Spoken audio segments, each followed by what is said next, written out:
Derailed by school, budget cuts, she never imagined that peeling back the Victorian-era patterns would reveal a hidden alcove containing a cryptic Civil War-era map, unlock the location of a forgotten Confederate treasury worth millions in gold and historical artifacts, expose a network of secret tunnels beneath her property once used by Southern sympathizers, identify her home as a former safe house for Confederate officers on the run, connect her to the mysterious disappearance of the home's original owner shortly after Lee's surrender at Appomattox, and transform her from struggling single parent to the central figure in what historians are now calling one of the most significant Civil War discoveries of the century. Before we jump back in, tell us where you're tuning in from, and if this story touches you, make sure you're subscribed, because tomorrow I've saved something extra special for you.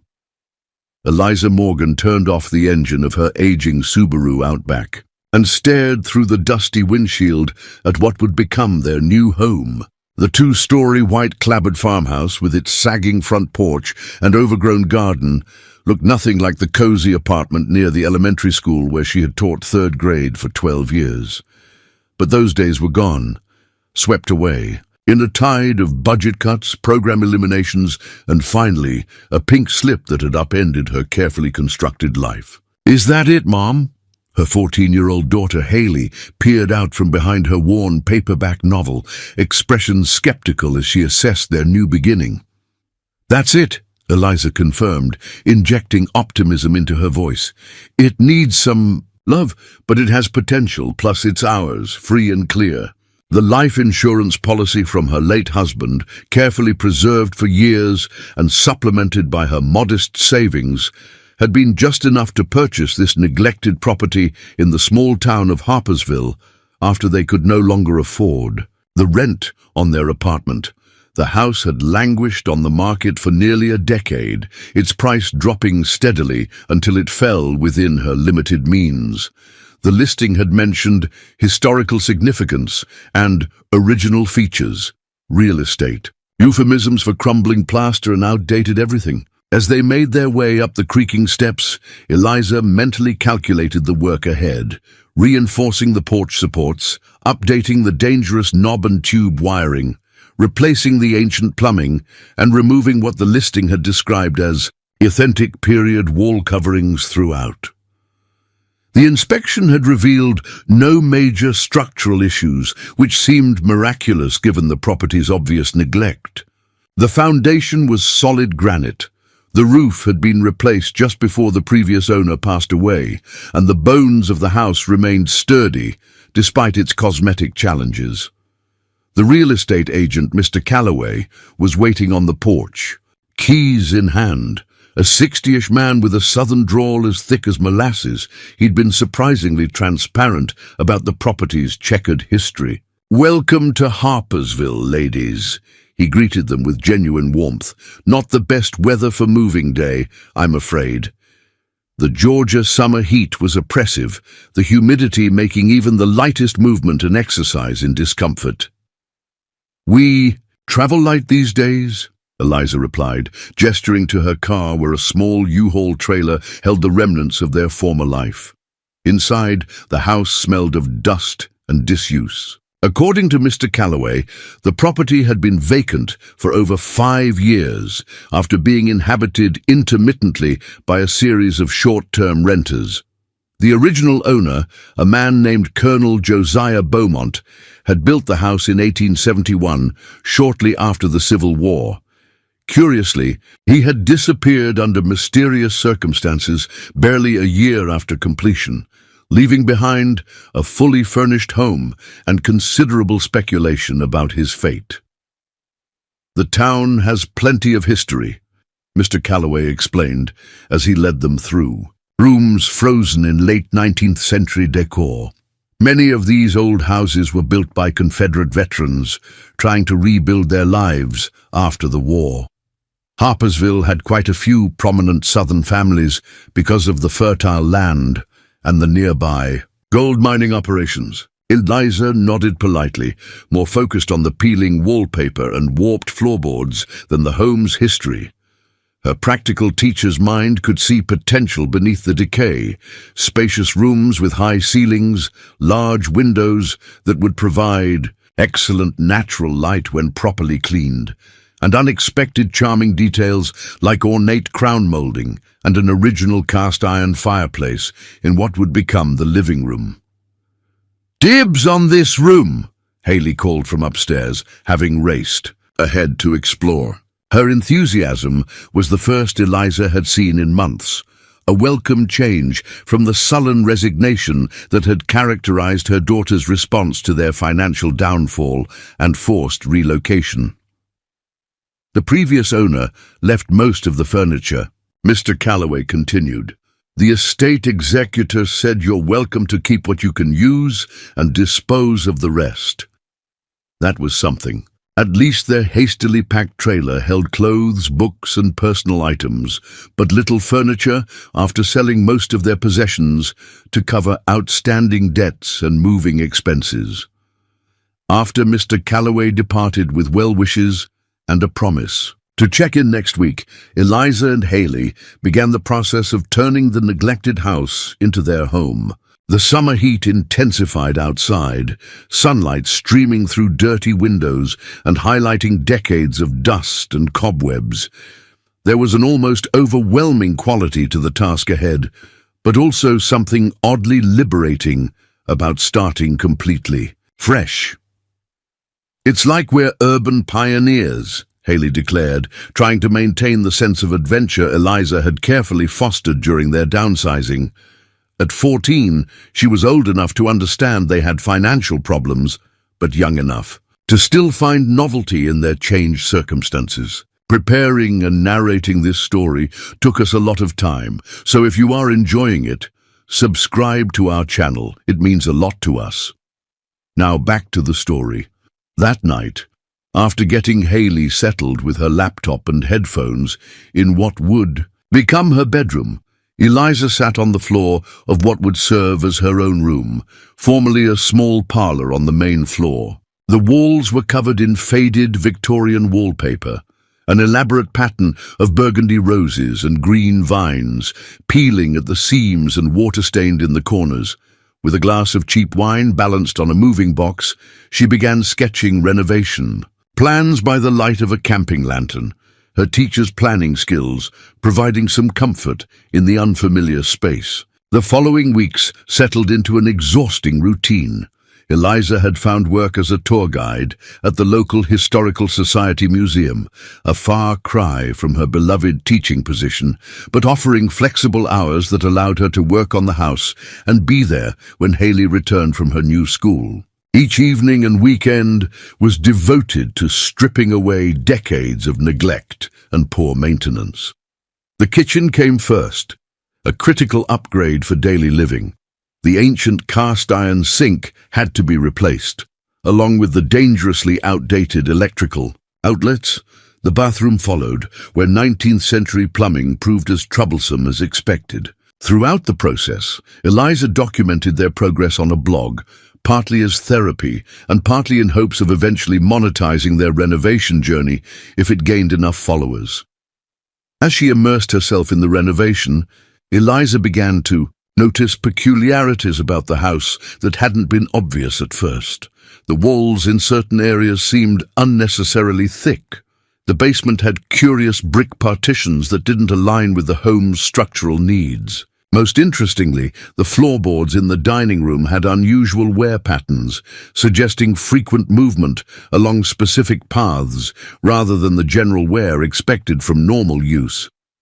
"Mom, come look what I found," Haley called one Saturday morning, 3 weeks into their renovation.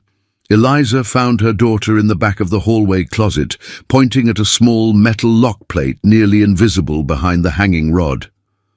"What's this for?" Haley asked, tracing the outline of what appeared to be a keyhole cover. Eliza examined it carefully. "Probably an old servant's bell system component," she suggested, though something about its placement seemed odd. Lots of these older homes had bells to summon help from different rooms. "It looks like it could still open," Haley observed, trying to slide the cover aside. "There's a keyhole behind it." "Let me put that on the investigation list," Eliza said, making a mental note to examine it more closely later. The house was full of such mysteries, artifacts of decades of different owners and changing technologies.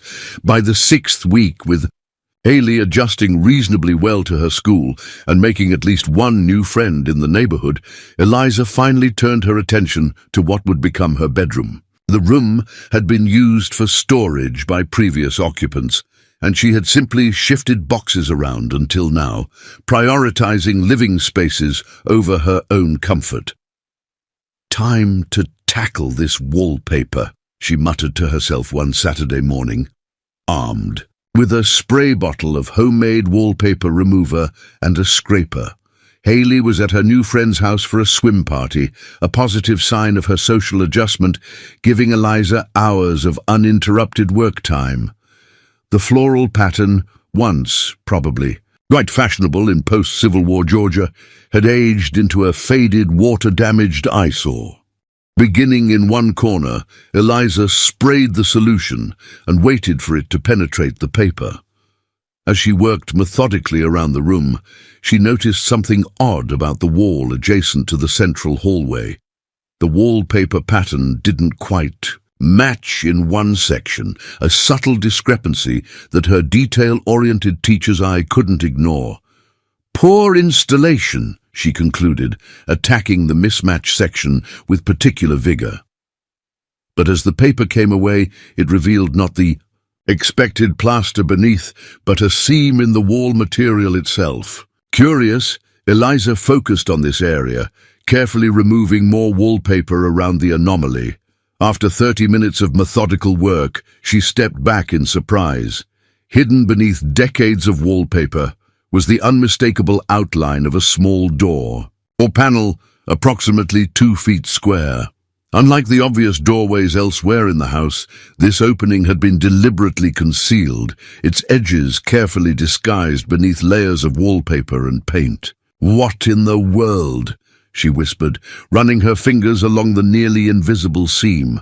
There was no handle or knob, just the clear outline of a square panel and what appeared to be a small keyhole at one edge. Heart racing with unexpected excitement, Eliza worked faster, stripping away the remaining wallpaper covering the hidden panel. When fully revealed, the surface was unmistakably different from the surrounding plaster, wooden rather than textured wall material, painted to match the wall color that must have existed before the wallpaper was applied. "This is no random architectural feature," Eliza murmured, examining the keyhole. "This was deliberately installed and then hidden." Her phone pinged with a text from her neighbor confirming that Haley was having fun and would stay for dinner. Good. This gave Eliza more time to investigate her bizarre discovery. Returning to the kitchen, she retrieved a small toolkit and a flashlight, determined to understand what she had found. Back in the bedroom, she carefully examined the panel frame, looking for any clue about its purpose or how to access whatever lay beyond. The craftsmanship was impressive. No amateur construction here. It had been designed to remain hidden, with the seams perfectly aligned, to be invisible beneath wallpaper or paint. Only the slightly mismatched wallpaper pattern from a later renovation had revealed its existence. On a hunch, Eliza remembered the keyhole plate Haley had discovered in the hallway closet. Could they be connected? Moving quickly to the closet, she re-examined the metal plate, which slid aside more easily now that she knew what to look for. Behind it was indeed a small keyhole, similar in size and shape to the one on the hidden panel. But without a key, how could she access either? Eliza began a methodical search of the areas around both keyholes, looking for any hidden compartment that might contain a key. As she ran her fingers along the closet baseboard, she felt a small irregularity. Pressing, it revealed a hidden compartment containing a tarnished brass key with an ornate design on its head. With nervous anticipation, Eliza tried the key in the closet keyhole first. It fit perfectly, but nothing happened when she turned it. Moving back to the bedroom, she inserted the key into the panel's lock. For a moment, nothing happened. Then, a soft click sounded, and the panel released slightly from its frame. Taking a deep breath, Eliza carefully pulled the panel open, revealing not a room as she had half expected, but a small alcove built into the thick wall. The space was approximately 2 feet deep and contained what appeared to be a metal document, box, a leather-bound journal, and a rolled parchment tied with faded ribbon. Cool, dry air wafted out from the space, carrying the unmistakable scent of old paper and metal. "Oh my God!"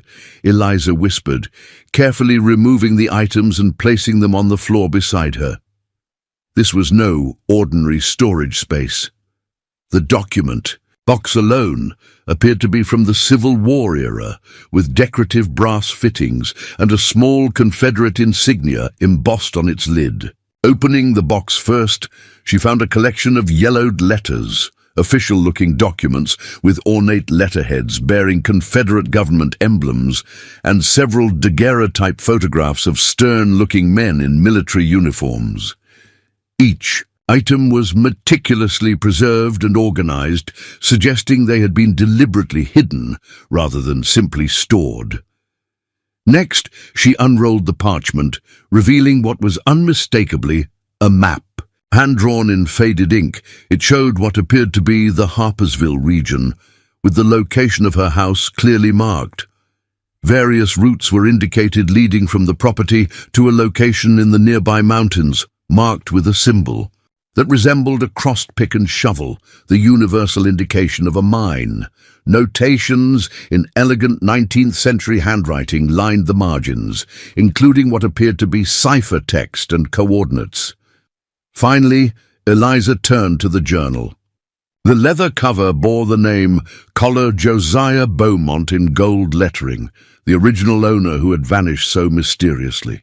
The first entry was dated May 1871, shortly after the house's completion. The treasury has been successfully relocated to the secondary site. None but myself and Captain Harrison know of its full contents or exact location. The maps have been divided for security, mine showing the approach route, Harrison's containing the precise chamber markings. Should the Yankees discover our operation, this separation ensures the cause's future shall not be compromised in a single discovery. Eliza's hands trembled as the implications began to dawn on her. She had uncovered what appeared to be documentation of a hidden Confederate treasury, gold, currency, or other valuables secreted away in the chaotic final days of the Civil War, never recovered and lost to history when Colonel Beaumont disappeared. As she continued reading, the journal revealed more details. Beaumont had been part of a small group of Confederate officers tasked with safeguarding a significant portion of the Confederate treasury as the Union Army advanced through Georgia. Rather than surrendering these assets, they had hidden them in an abandoned gold mine, intending to retrieve them once circumstances allowed for a potential resurgence of the Southern cause. The house, her house, had been built specifically to serve as a safe house and coordination point for this operation, with hidden compartments and secret passages designed to conceal both people and documentation during a time when former Confederates remained under suspicion. Another entry caught her eye, dated April 1872, just before Beaumont's recorded disappearance.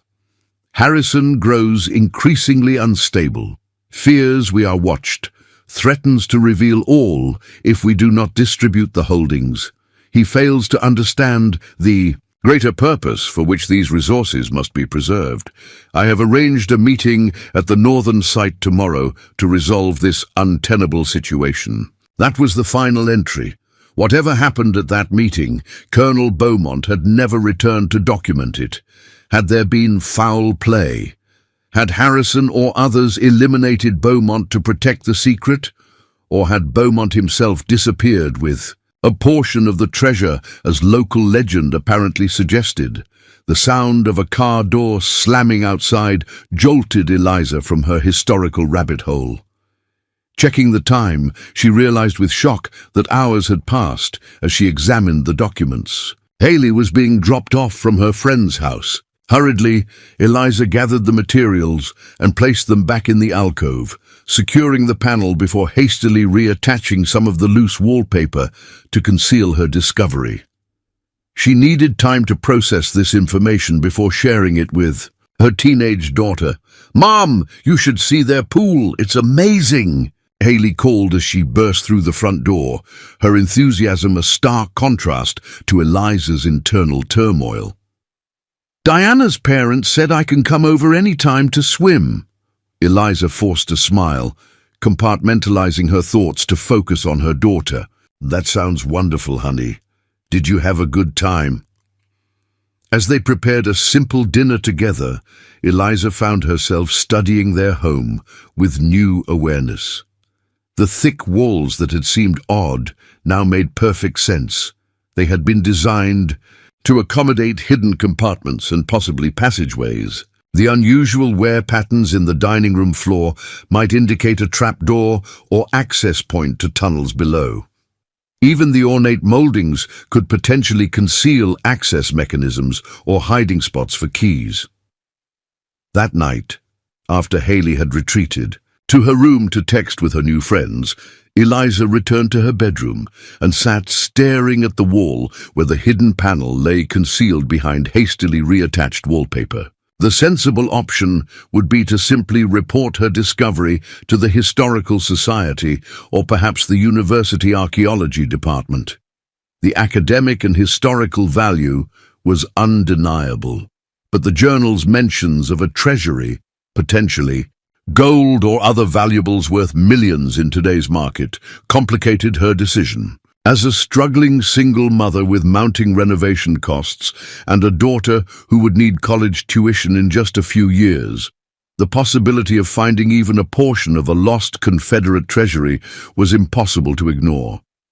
Moreover, if Colonel Beaumont had indeed met with foul play over this secret, might there be descendants of those involved still in the area? People who might not want this information revealed after remaining hidden for 150 years. With trembling hands, Eliza carefully reopened the panel and removed the map and journal. If she was going to make an informed decision, she needed to understand exactly what she had discovered and what it might lead to. Spreading the map on the floor, she began a detailed examination, noting how the routes from her house connected to the nearby mountains approximately 12 miles away.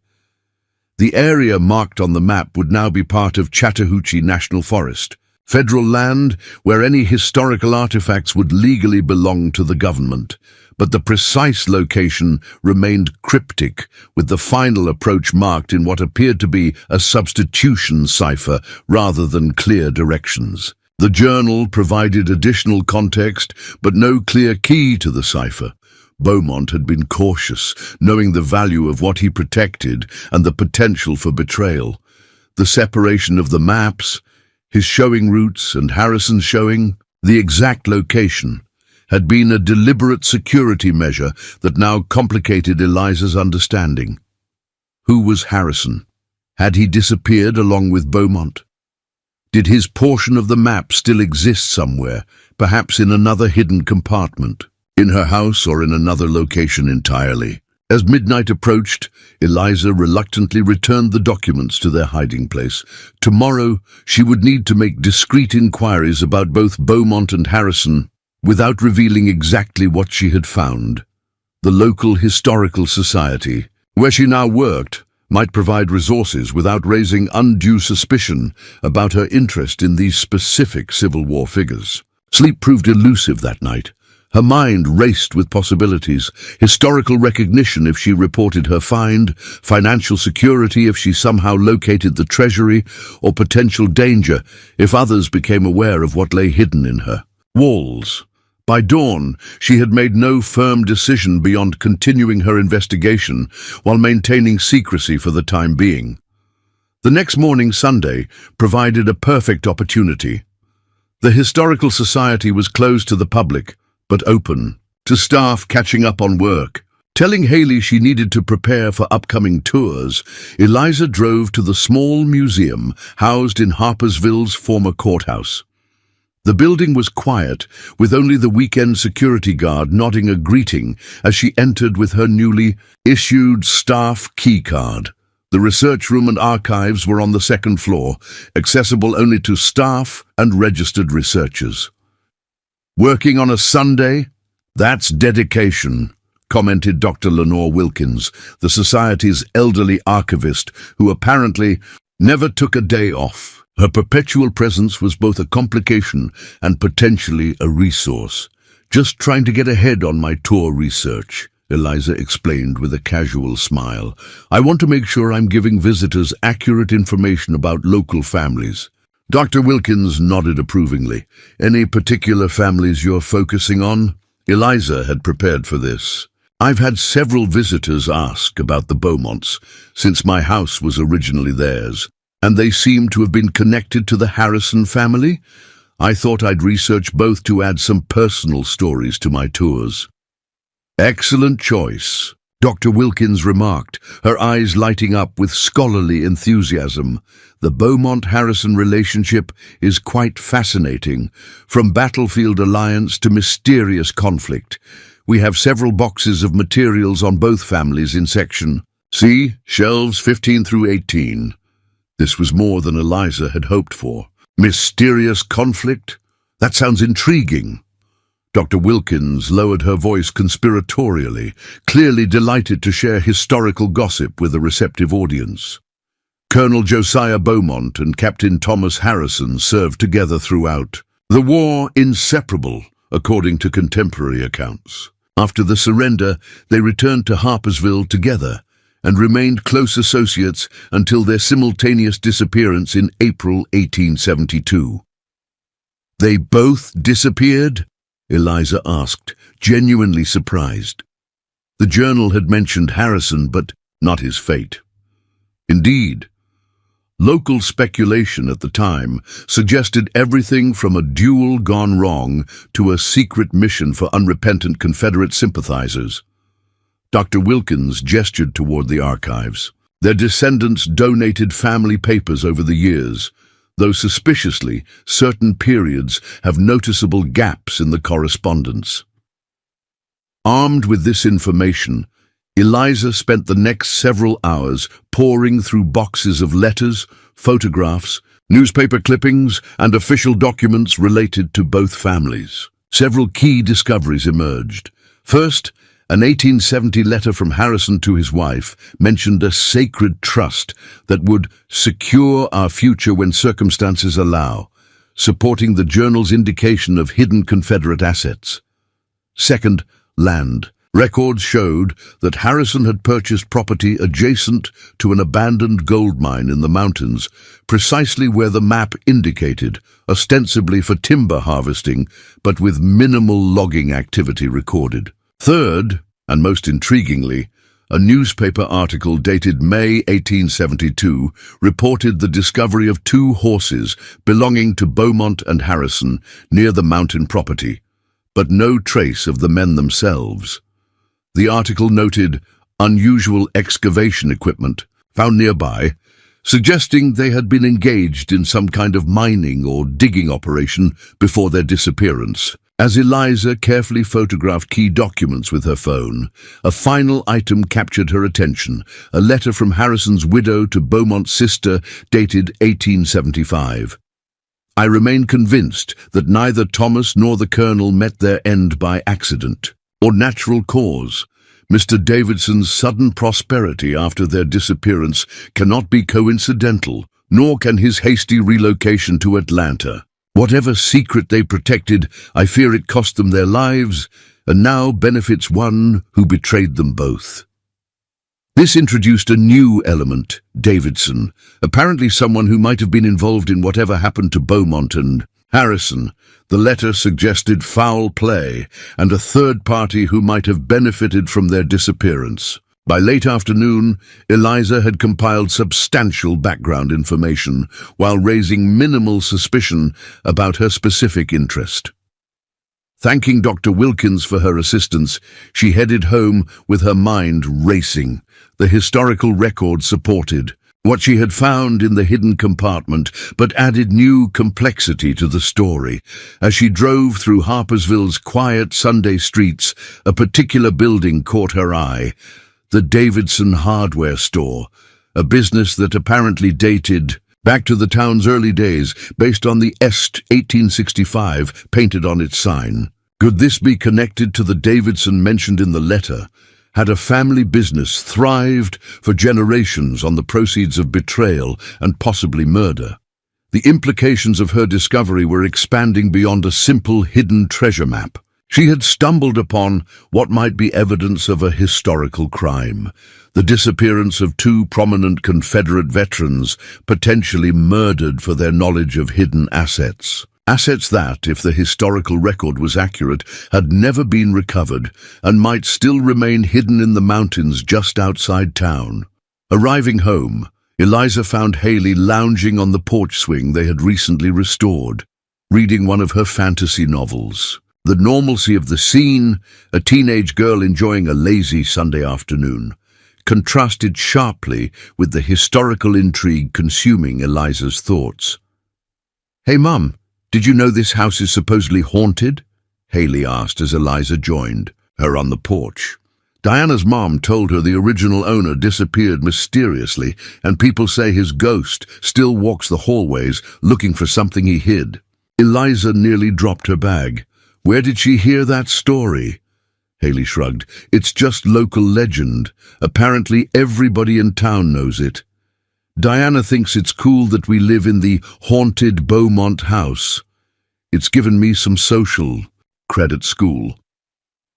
The casual revelation that their house had a well-known reputation complicated matters further. If local legends already connected the property to something hidden, others might have searched for it before. Perhaps some still were. "It's just stories, honey," Eliza said, trying to sound casual. "Old houses always collect ghost tales over the years." But as they went inside to prepare dinner, Eliza couldn't shake the feeling that her innocent renovation project had unveiled something far more significant than she had bargained for. A 150-year-old mystery involving Confederate treasure, possible murder, and secrets that someone somewhere might still have reason to protect.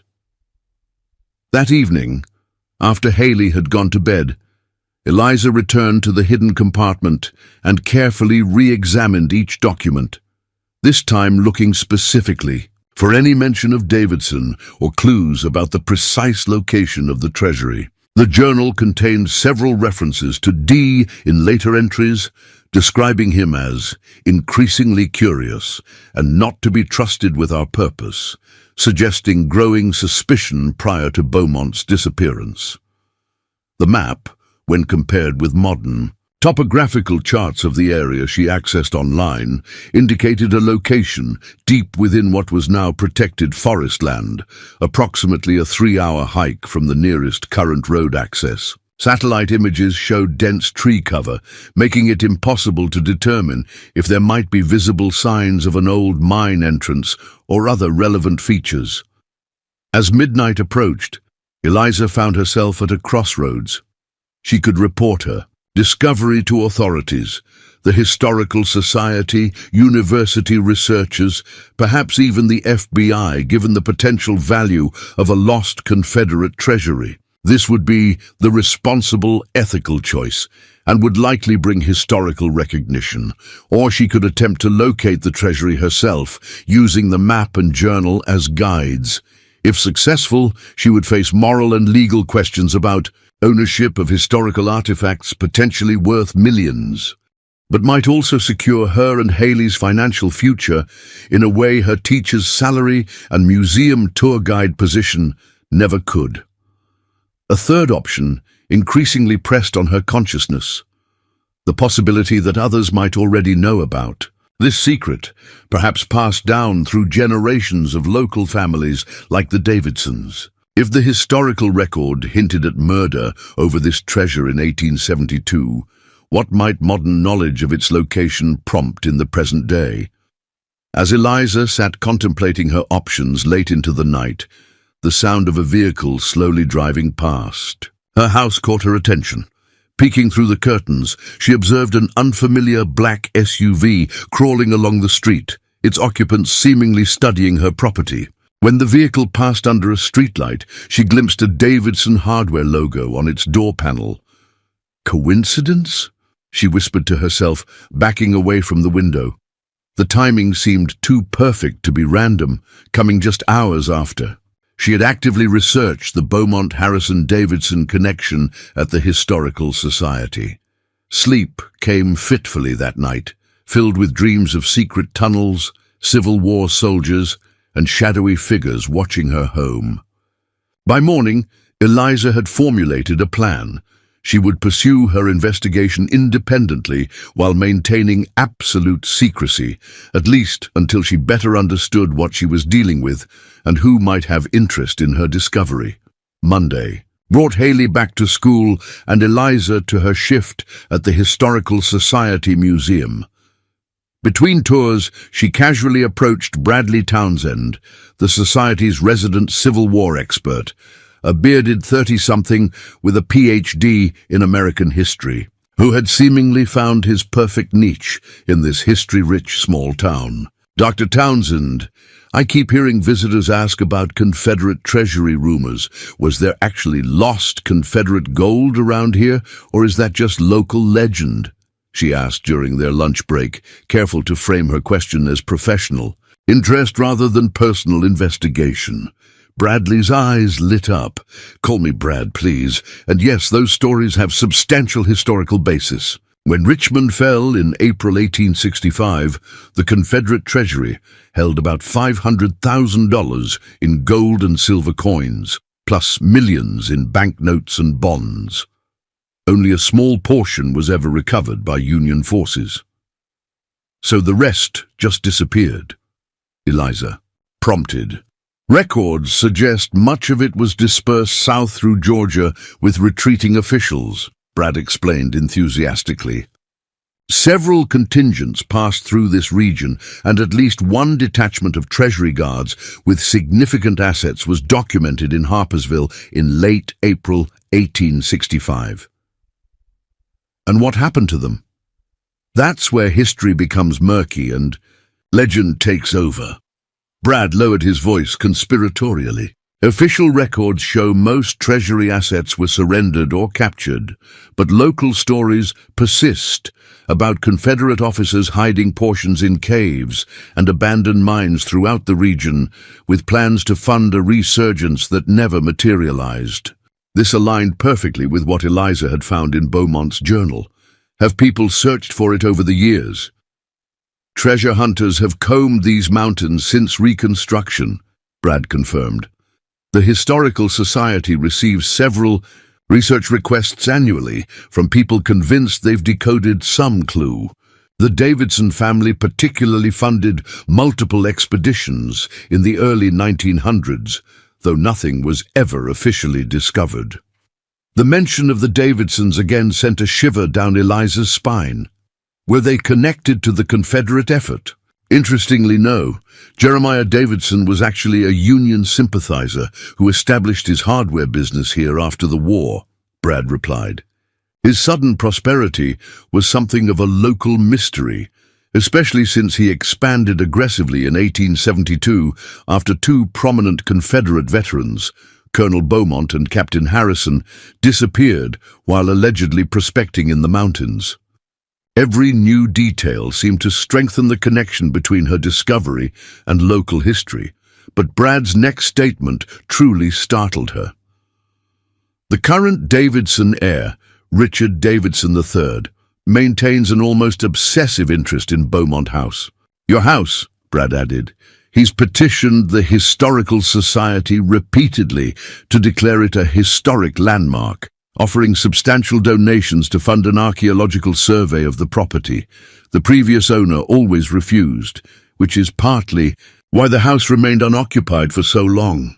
Davidson essentially discouraged other buyers until the estate finally circumvented him by dropping the price dramatically during a brief period when he was overseas." Eliza struggled to maintain her casual demeanor. That's unusual. So, he believes there's something historically significant about the house. He claims his family records indicate Beaumont had historical documents of immense significance hidden somewhere on the property, Brad explained.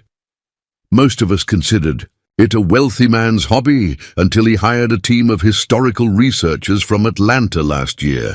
They've been systematically working through Davidson family archives and local historical records. The conversation was interrupted by Eliza's next scheduled tour, but her mind reeled with implications. Richard Davidson III apparently had family, knowledge passed down through generations about something hidden in her house, and had actively tried to prevent others from purchasing the property. The mysterious SUV from the previous night suddenly seemed far more ominous. After work, rather than heading directly home, Eliza drove to the county records office. With her employment at the Historical Society as cover for her research interests, she requested property records for both her house and the surrounding properties. The documents revealed something surprising.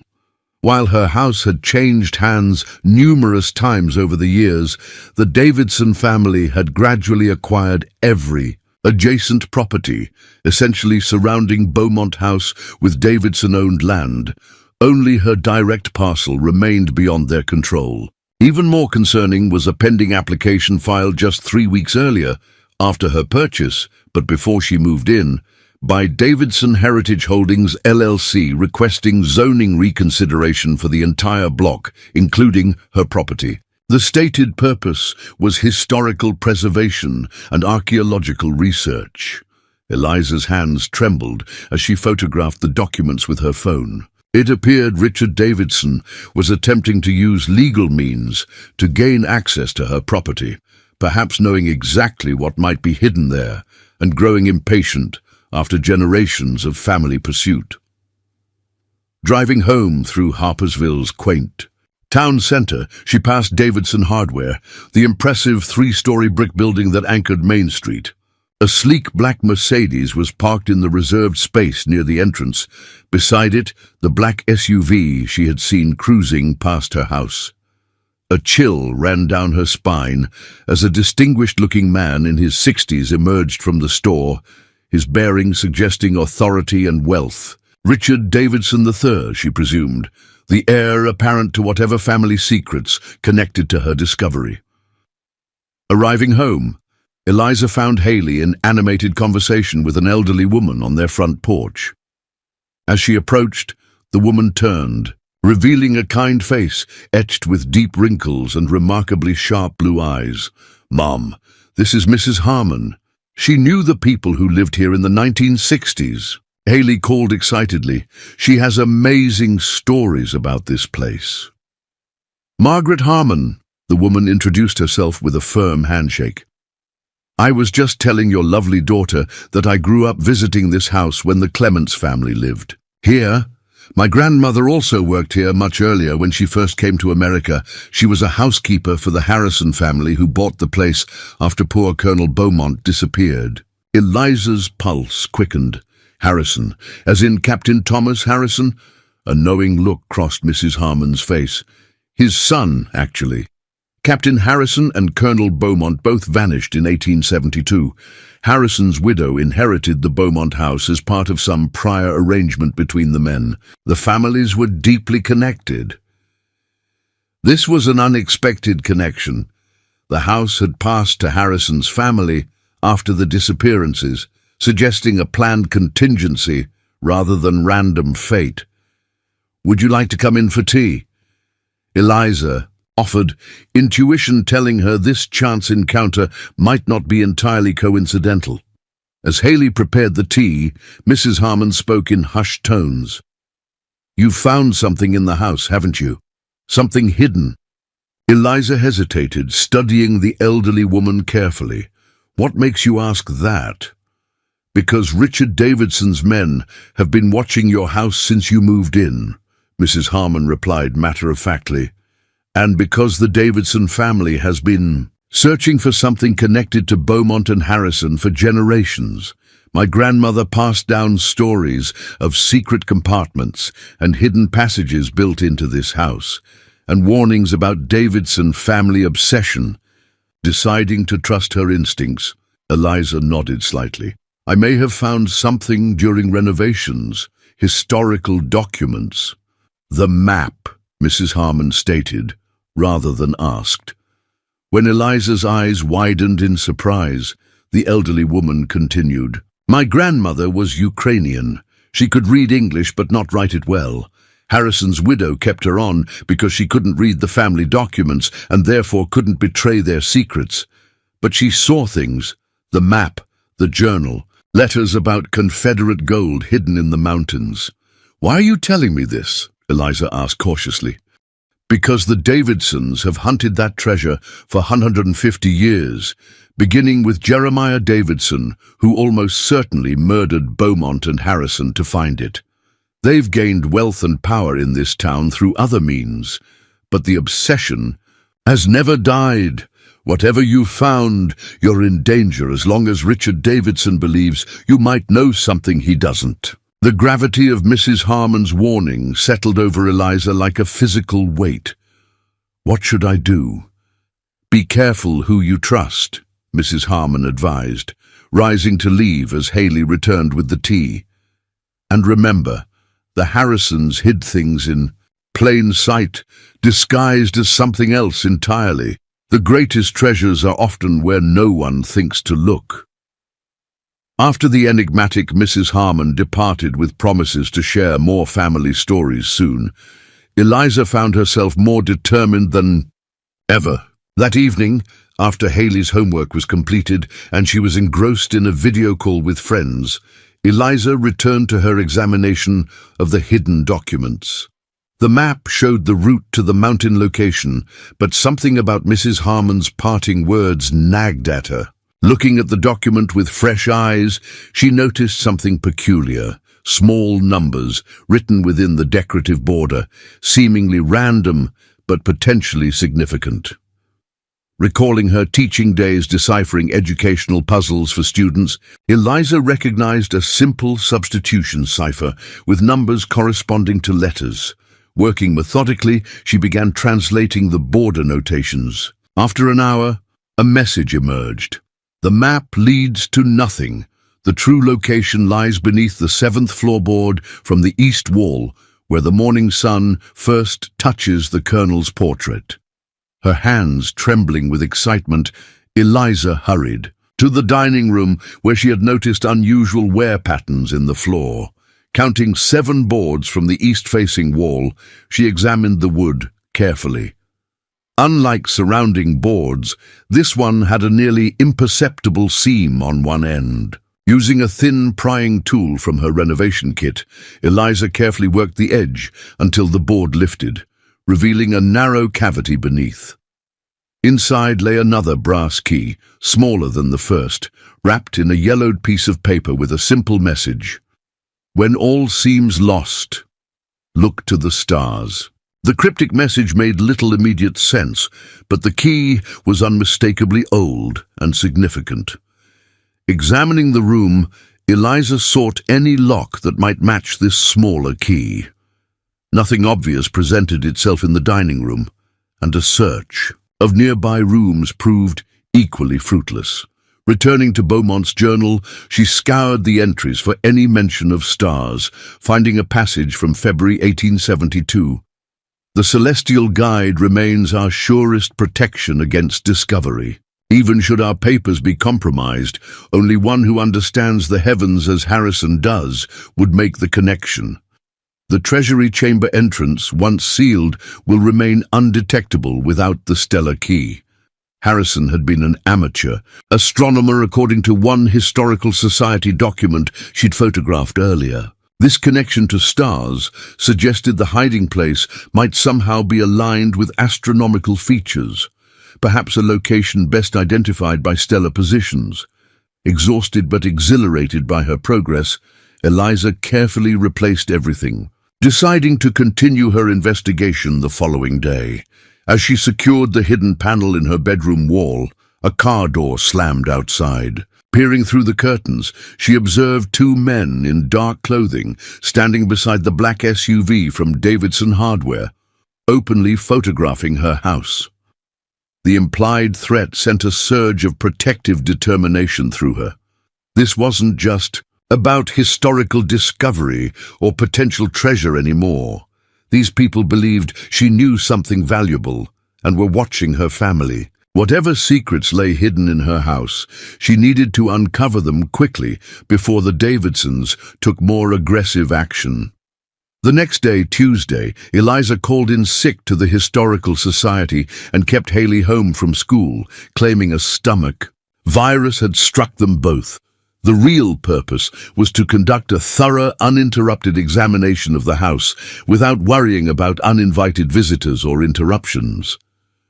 "We're going on a treasure hunt," she told a confused but excited Haley over breakfast. "This house has secrets, and I think it's time we discovered them together." Haley's eyes widened. "Like the ghost stories Diana mentioned?" "Better than ghosts," Eliza replied, deciding that honesty, at least partial honesty, was the best approach with her perceptive daughter. "I found a hidden compartment with old documents that suggest the original owner, Colonel Beaumont, hid something valuable somewhere in this house or on the property." Historical documents mention a stellar key and astronomical connections. Haley, whose interest in science had recently expanded to include astronomy, immediately made a connection Eliza had missed. "The ceiling in the front parlor.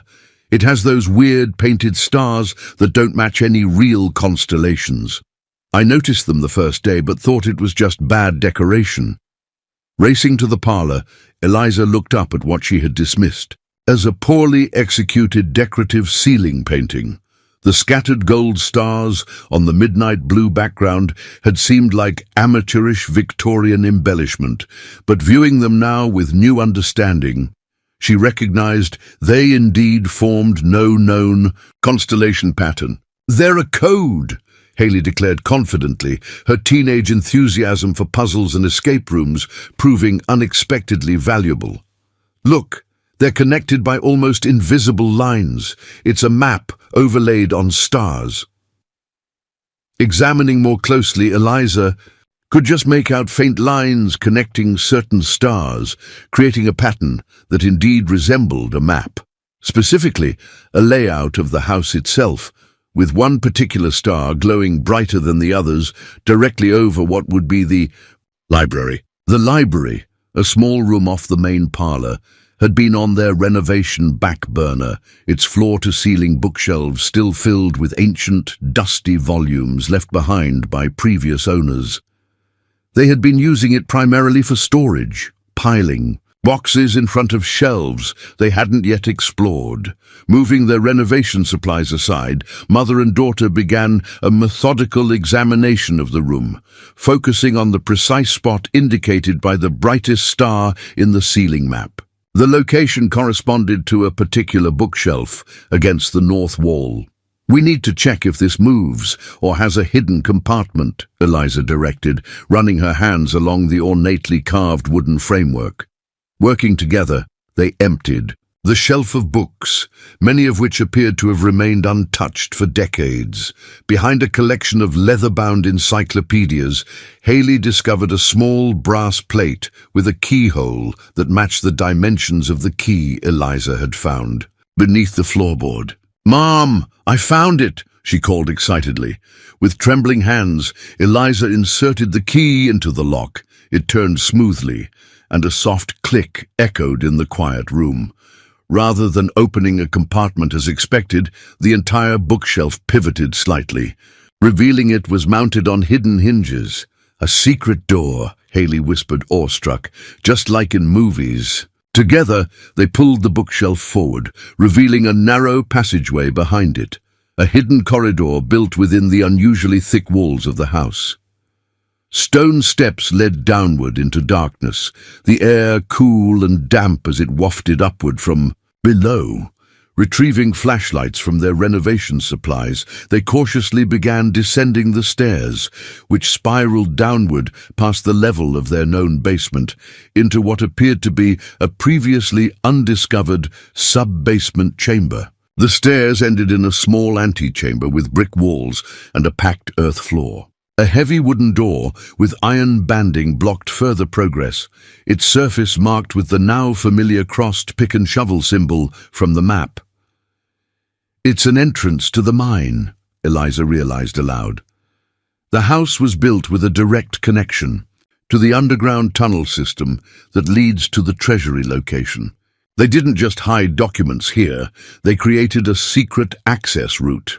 The door had no visible keyhole, but a circular indentation in its center seemed designed to receive something approximately the size of a large coin. Remembering the Confederate insignia on the document box from the hidden wall compartment, Eliza hurried back upstairs to retrieve it. Returning with the box, she examined its ornate lid more closely.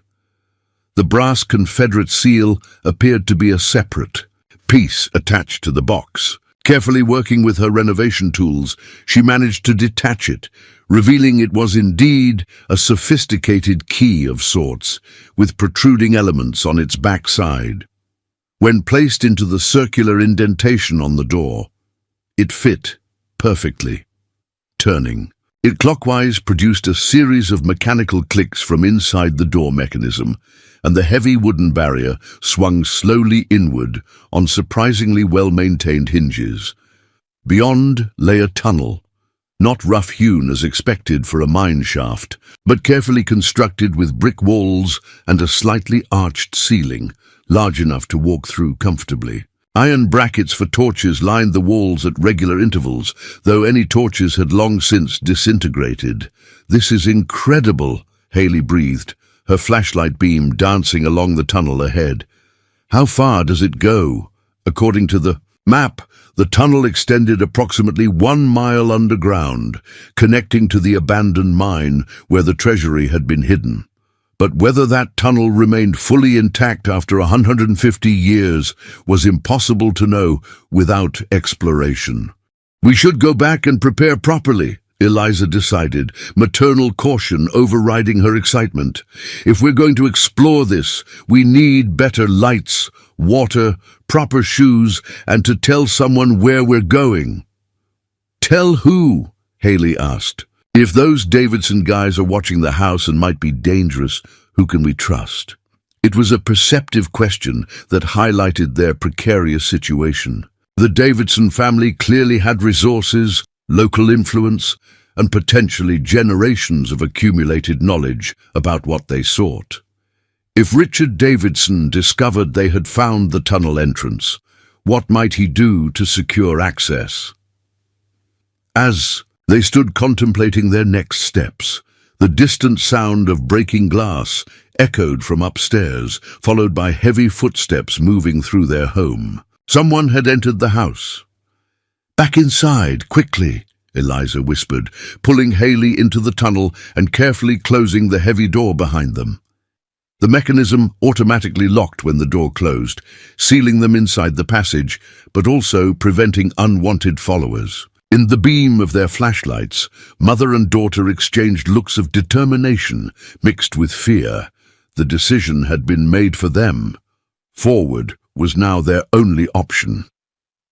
"Stay close to me," Eliza instructed, taking Haley's hand as they began moving deeper into the tunnel. "Whatever happens, we stick together." The passage sloped gently downward, occasionally opening into wider chambers with support beams before narrowing again. Despite its age, the construction remained remarkably sound, with only occasional debris on the packed earth floor. After approximately 20 minutes of careful progress, they reached a junction where the brick-lined passage connected to a rougher tunnel that showed signs of mining activity.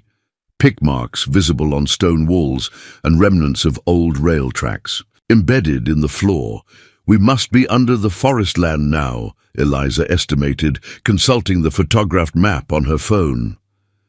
The battery showed 62% remaining, they needed to be judicious with their electronic resources. The map indicated they should follow the left passage at this junction, which appeared to lead deeper into the mountain.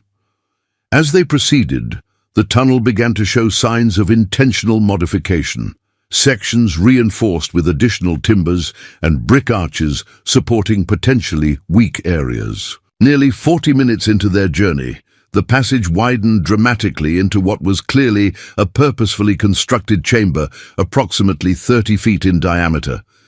Their flashlight beams caught something reflective, metal gleaming in. The darkness. Wooden crates lined the walls, many broken open or deteriorated with age, but their contents remained largely intact.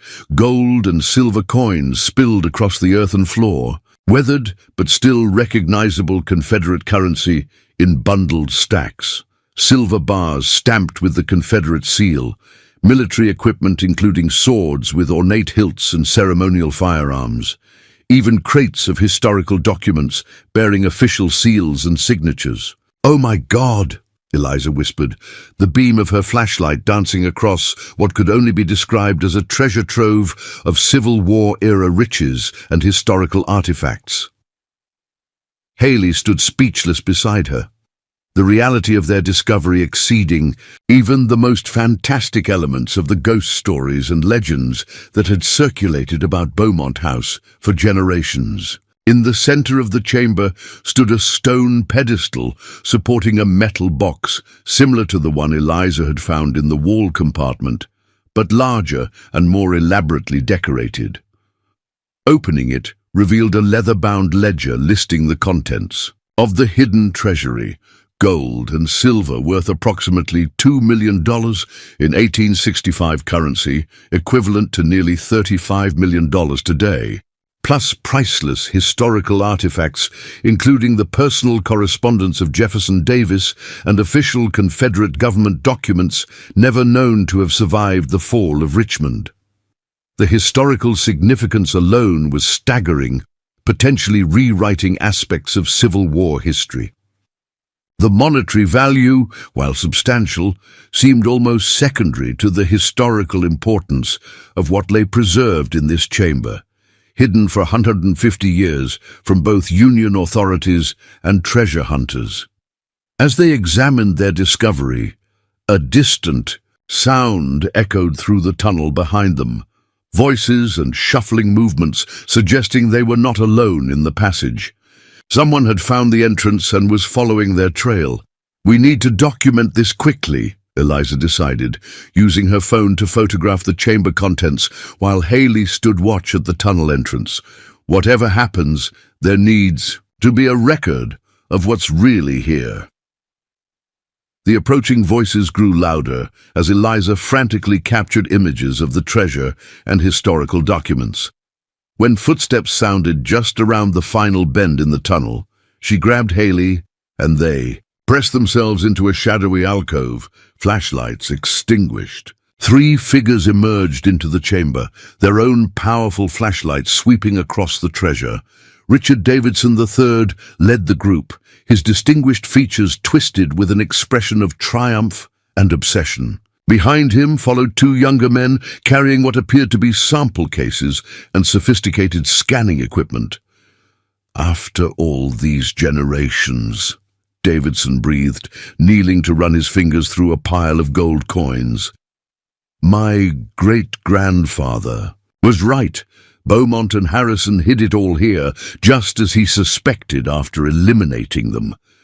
The casual confirmation of his ancestors' murderous actions chilled Eliza to the bone. The Davidson family legacy was built on betrayal and blood, their century-and-a-half quest driven by both greed and the need to conceal their original crime. "Sir, there's evidence someone was here very recently," one of the younger men reported, examining fresh footprints in the dirt. 2 people, one smaller than the other. Davidson's expression hardened. "The teacher and her daughter. They must be in here somewhere. Find them. They've seen too much already." As the men began searching the chamber's perimeter, Eliza noticed something she had overlooked: a narrow gap behind several crates near their hiding spot, possibly leading to another passage. Silently gesturing to Haley, they began inching toward this potential escape route. When one of Davidson's men moved a crate, temporarily blocking the other's view, Eliza and Haley slipped through the gap, finding themselves in a crude secondary tunnel that appeared to have been an emergency exit route. Unlike the main passage, this one was rough-hewn and narrower, clearly designed for escape rather than transporting treasure. They moved as quietly as possible, the sounds of the search behind them providing cover for any noise they couldn't avoid. The escape tunnel climbed steadily upward, sometimes requiring them to scramble over fallen rocks or squeeze through narrow sections. After what felt like an eternity, they emerged through a cleverly disguised opening set into a rocky hillside, concealed by thick vegetation that had grown undisturbed for decades. They found themselves in dense forest, the late afternoon sun filtering through the canopy above. Using her phone's GPS, Eliza determined they were approximately 4 miles from town, in what was now protected forest land. With Davidson and his men potentially still pursuing, they needed to reach civilization and authorities quickly. "Mom, what do we do now?" Haley asked, her voice remarkably steady despite their dire circumstances. "They know where we live. They know what we found." Eliza made a swift decision. "We go public with everything. It's our only protection. We document what we discovered and ensure the whole world knows about the treasury, the historical significance, and the Davidson family's connection to Beaumont and Harrison's disappearance." The route through the forest was challenging, but Eliza's determination drove them forward. They needed to reach someone they could trust before Davidson emerged from the tunnel and began a more organized pursuit. As they hiked, Eliza used her phone to email the photographs she had taken to multiple recipients: the Historical Society, the State Historical Preservation Office, several university history departments, and even major news outlets. She included a brief explanation of their discovery and the danger they now faced from Richard Davidson. "The truth is our shield," she told Haley as they finally reached a Forest Service road. "Whatever happens next, we've ensured this discovery won't be hidden again or claimed exclusively by those who killed to keep it secret." The Forest Service road stretched before them like a lifeline, winding through the dense Georgia woodland.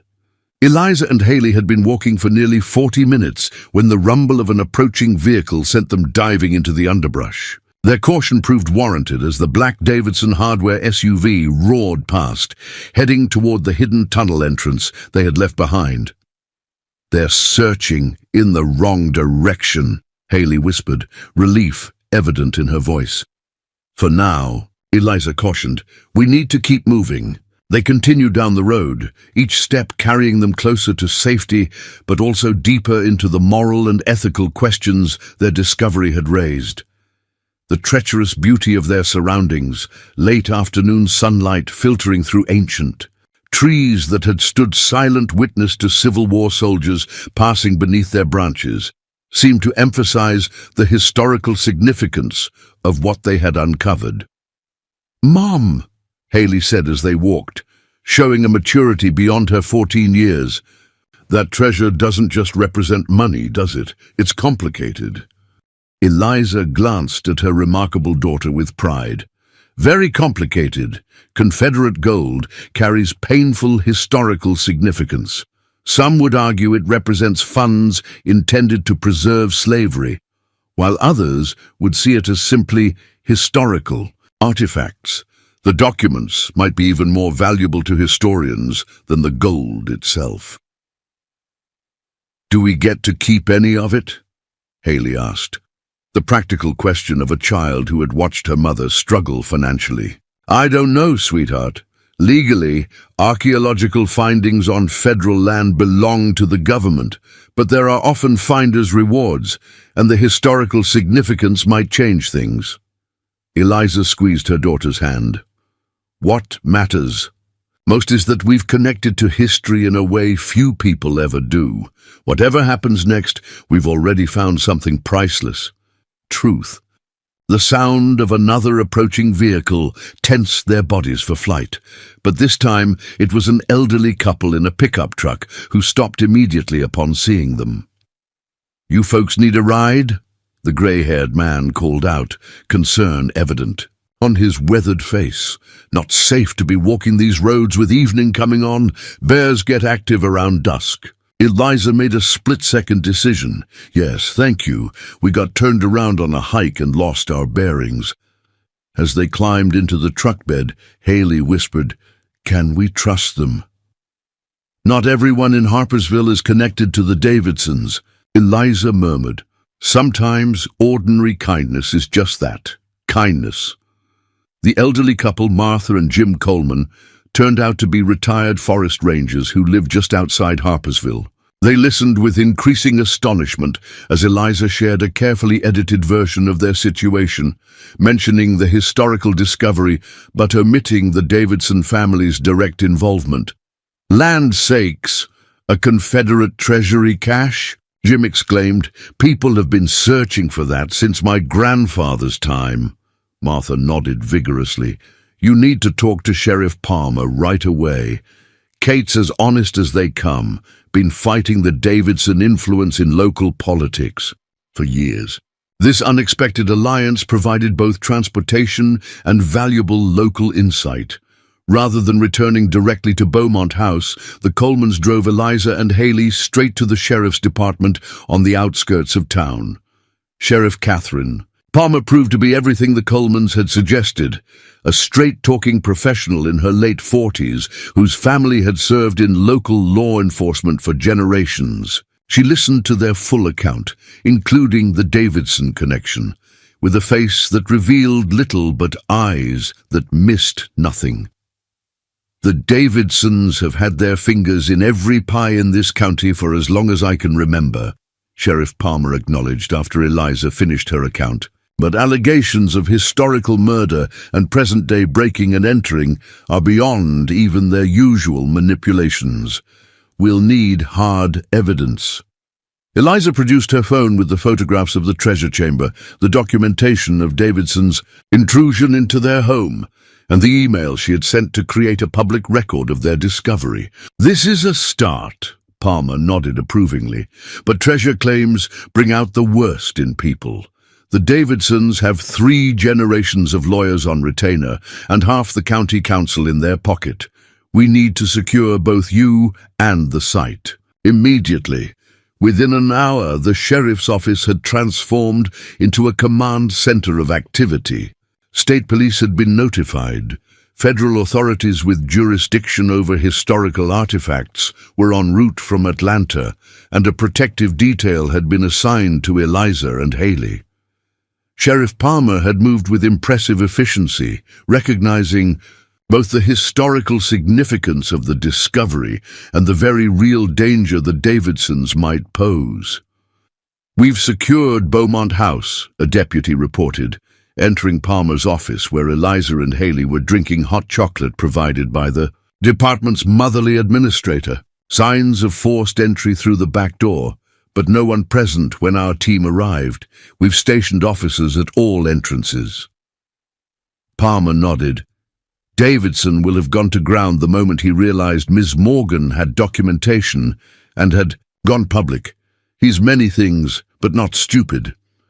"What happens now?" Eliza asked, the adrenaline of their escape finally fading, leaving exhaustion in its wake. "Now you get some rest in our safe house while we coordinate with federal authorities," Palmer replied. "By morning, we'll have a multi-agency task force in place to properly excavate and document the site. Archaeological experts, historical, preservation officials, and enough armed officers to discourage any Davidson interference." The sheriff's safe house turned out to be her own comfortable farmhouse just outside town limits, where her wife Linda, a literature professor at the regional community college, welcomed Eliza and Haley with home-cooked food and comfortable beds. Kate's been trying to build a case against Richard Davidson for years, Linda confided, as she served apple cobbler after dinner. His family has been untouchable in this town since the Reconstruction era. Too much money, too many connections, too willing to destroy anyone who challenges them. Why does Sheriff Palmer keep fighting them then? Haley asked, savoring her dessert. Linda smiled proudly. Because some people believe justice matters more than comfort or safety. Kate's grandfather was run out of the sheriff's office in the 1960s for investigating Davidson illegal activities. She ran for sheriff specifically to continue his work. Here was yet another layer to the complex social history of Harpersville, generations of conflict between those who sought truth and those who profited from its concealment. Eliza's accidental discovery had merely brought long, simmering tensions to a boiling point. That night, as Haley slept in the adjacent guest room, Eliza found herself unable to rest despite her exhaustion. Sitting by the window overlooking Sheriff Palmer's moonlit pasture, she contemplated how dramatically her life had changed in the weeks since purchasing Beaumont House. What had begun as a desperate attempt to secure affordable housing had evolved into a historical treasure hunt, with potentially life-changing implications. Would the discovery provide financial security for her and Haley? The legal questions around ownership were complex. Would they even be able to return to Beaumont House, or had it now become simply another historical site? Its personal meaning, overshadowed by its historical significance. Most importantly, had she made the right choices in pursuing this discovery, potentially placing Haley in danger? A soft knock at the door interrupted her thoughts.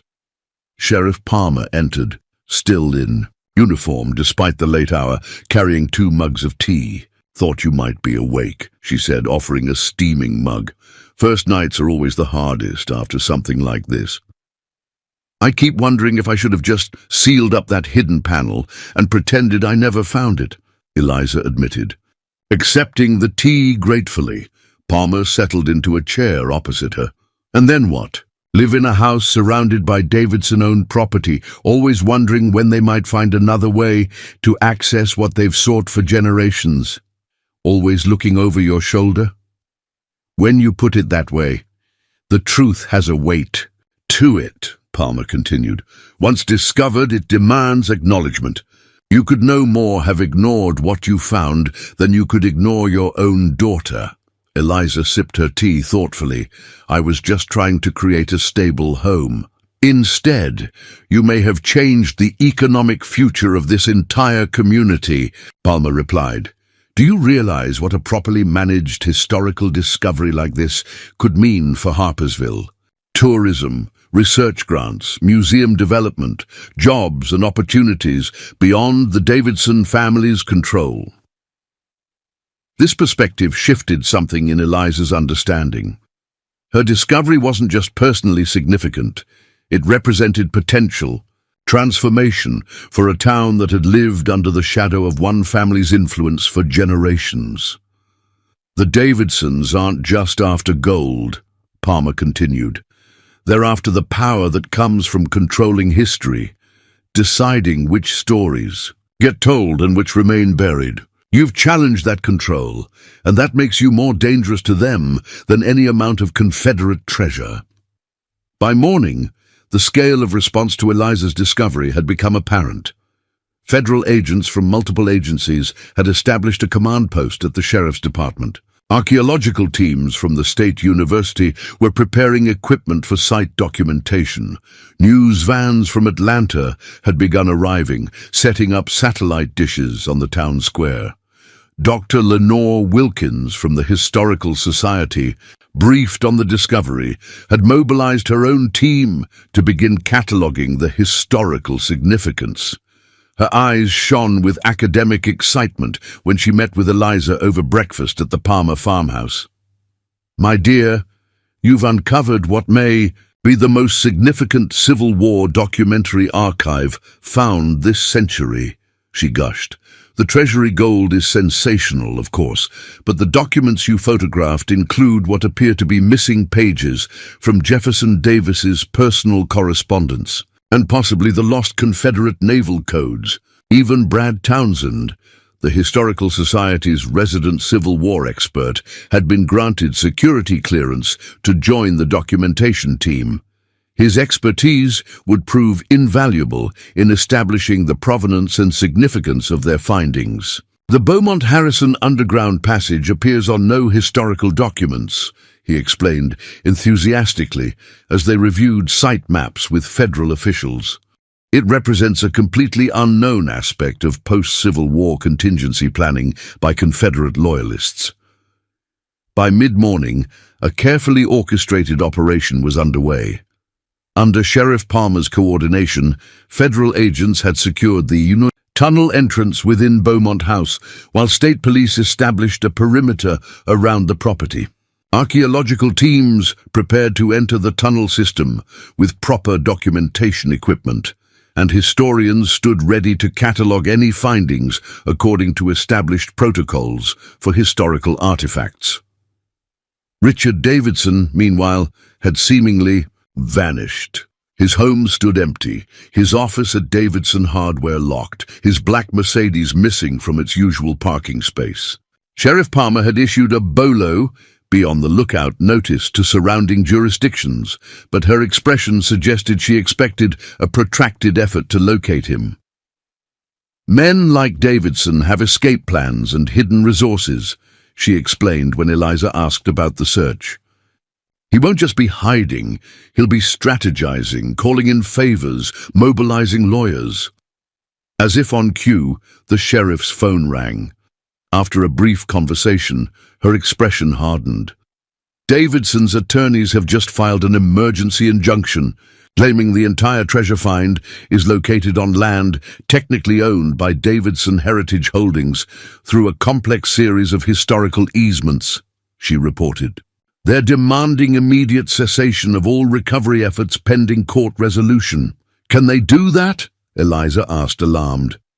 They can try, Palmer replied grimly, but federal jurisdiction over historical artifacts trumps local property disputes. The excavation continues while the legal battle unfolds. That battle erupted across multiple fronts throughout the day. Davidson's attorneys filed papers in 3 different courts.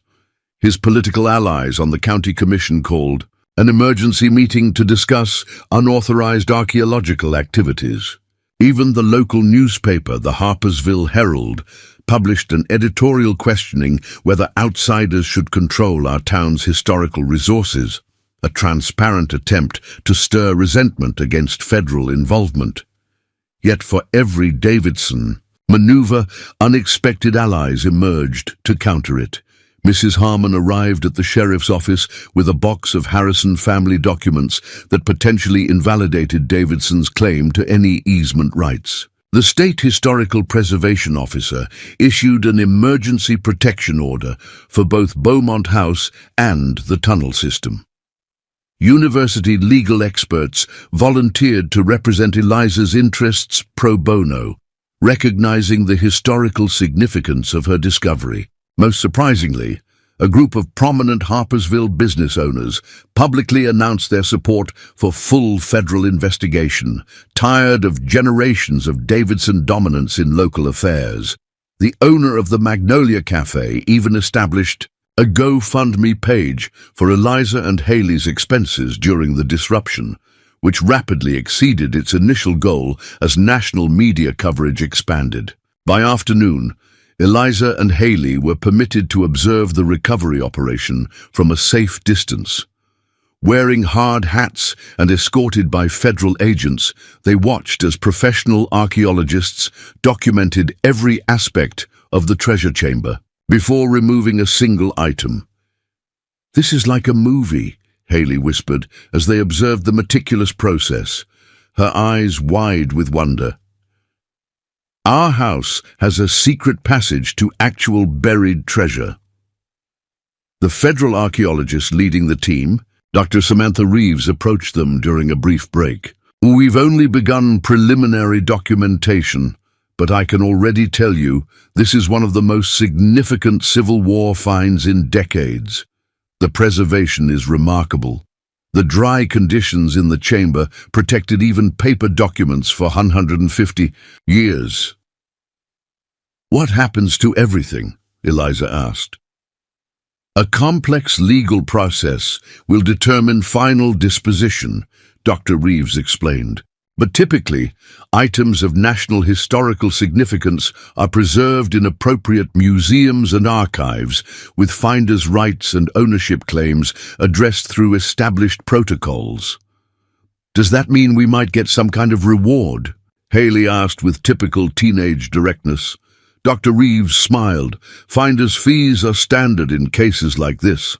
More importantly, your mother will likely be credited in all historical documentation as the discoverer, potentially opening academic and professional opportunities. Discovery of this magnitude changes career trajectories. This offhand comment planted a seed in Eliza's mind. Her teaching career had been derailed by budget cuts, but perhaps this discovery opened new possibilities. Her methodical approach to investigation, her attention to historical detail, her ability to connect seemingly unrelated clues, these skills had value beyond the elementary school classroom. As evening approached, they returned to Sheriff Palmer's farmhouse for another night of protective custody. The day's events had generated national headlines, with major networks featuring the school teacher who found Confederate millions story prominently. "You've become quite the celebrity," Linda Palmer commented as they watched the news coverage together. "How does it feel?" "Overwhelming," Eliza admitted. 24 hours ago, I was running for my life through the forest. Now, I'm watching myself on national news. "Fame is fleeting," Sheriff Palmer advised, joining them with a tray of sandwiches. "But impact lasts. Whatever happens with the treasure itself, you've changed this town forever. The Davidson stranglehold is broken. Too many eyes watching now. Too many authorities involved." A breaking news alert interrupted their conversation. Local reporters were live outside Davidson Hardware, where FBI agents were removing boxes of documents and computer equipment. "The federal warrant covers potential evidence of historical artifact trafficking," the reporter explained breathlessly. "Sources suggest authorities are investigating whether the Davidson family may have recovered and sold other Civil War artifacts over the years without proper disclosure or registration." Palmer's phone buzzed with a text message. After reading it, she looked up with grim satisfaction. Richard Davidson was just detained, trying to cross into Canada near Buffalo, New York. Apparently, he had historical documents and several Confederate gold coins in his possession. The news felt like the closing of a circle that had begun 150 years earlier when Jeremiah Davidson likely murdered Beaumont and Harrison to steal their secret. The family's long pursuit of the treasure had ultimately led not to wealth but to exposure and potential prosecution. Later that evening, as Haley chatted excitedly with her friends via video call, suddenly the most interesting student at her new school, Eliza found herself drawn to the farmhouse's wraparound porch. The night air carried the scent of pine and distant rain as she contemplated the journey that had brought her here. Sheriff Palmer joined her, offering a glass of bourbon. "Thought you might need this after the day you've had?" "I never imagined buying that old house would lead to all this," Eliza mused, accepting the drink. "I was just trying to find somewhere affordable to rebuild our lives." "Sometimes the greatest discoveries come when we're simply trying to create stability," Palmer replied. "My grandfather used to say that treasure isn't always what you think it is. The real gold might be the purpose you find along the way." The sheriff's words resonated deeply.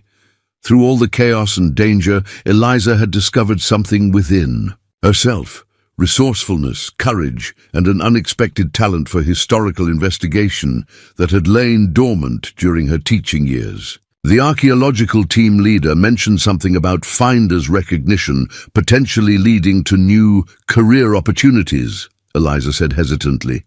"Do you think that's realistic?" Palmer smiled. Harpersville Historical Society has operated on a shoestring budget for decades. After this discovery, they'll receive unprecedented funding and attention. They'll need someone with both educational experience and demonstrated historical insight to develop new programs. Someone who's proven they can connect with history in meaningful ways. The suggestion hung in the air, like a possibility taking shape. Not just financial compensation for their discovery, but a new professional direction built on Eliza's natural abilities and this extraordinary experience. The historians keep talking about how this discovery will require rewriting aspects of post-Civil War history, Eliza noted. "I never thought I'd be part of something like that." "History isn't just written by the winners," Palmer replied. "Sometimes it's revealed by the renovators, those willing to strip away old wallpaper and look at what's really underneath." The metaphor wasn't subtle, but it carried truth. In exposing the physical secrets of Beaumont House, Eliza had also uncovered layers of local history that powerful interests had kept concealed for generations. The Davidson family's carefully constructed narrative of respectability, built on entrepreneurship, had masked a foundation of theft and likely murder. "What happens to our house now?" Eliza asked, the question that had been troubling her throughout the day's excitement. "Legally, it remains your property," Palmer assured her. "The historical significance means there will likely be preservation requirements for the tunnel entrance and certain architectural features. But with proper supports in place, there's no reason you couldn't continue living there while restoring it.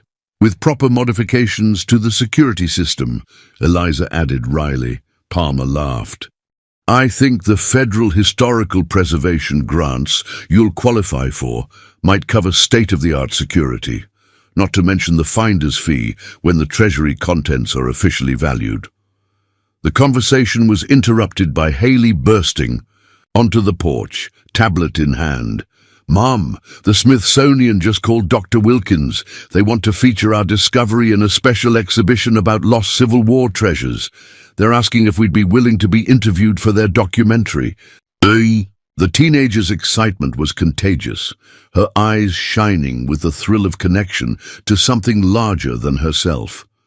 This unexpected adventure had transformed Haley, too. From the reluctant participant in a forced relocation to an enthusiastic partner in historical discovery. "See?" Palmer said quietly as Haley scrolled through messages from classmates reacting to news coverage. "Treasure comes in many forms." The next morning brought clear skies and new developments. Federal authorities had established a formal joint task force to manage the historical find, with Dr. Wilkins appointed as the local liaison. An initial inventory estimated the gold and silver alone at approximately $28 million in current value, with the historical documents potentially even more valuable to museums and archives. Brad Townsend, practically vibrating with academic excitement, reported that the documents included previously unknown orders signed by Robert E. Lee himself and correspondence that might shed new light on Confederate naval operations that had remained historically obscure. "This isn't just about the monetary value," he explained during the morning briefing. "This collection represents a time capsule of Confederate government in exile, the operations and plans that continued after the official surrender. It rewrites our understanding of post-Civil War historical dynamics." Sheriff Palmer, meanwhile, reported that Richard Davidson faced multiple federal charges related to illegal excavation of historical artifacts, breaking and entering, and potential witness intimidation. His attorneys had withdrawn their injunction requests as federal investigators uncovered evidence that the Davidson family had recovered and secretly sold other Civil War artifacts over the decades without proper reporting. Most significantly, for Eliza, The U.S. Department of the Interior had dispatched a representative to discuss the future of Beaumont House and its role as a historical site. Rather than forcing her to relocate, they proposed a unique arrangement. She and Haley would retain ownership and occupancy rights, while the house received historical designation and preservation funding, including restoration grants that would cover most of her renovation costs. We've found that historical sites maintain their authenticity best when they remain living homes rather than sterile museums, explained the department representative, a thoughtful woman named Dr. Eleanor Washington.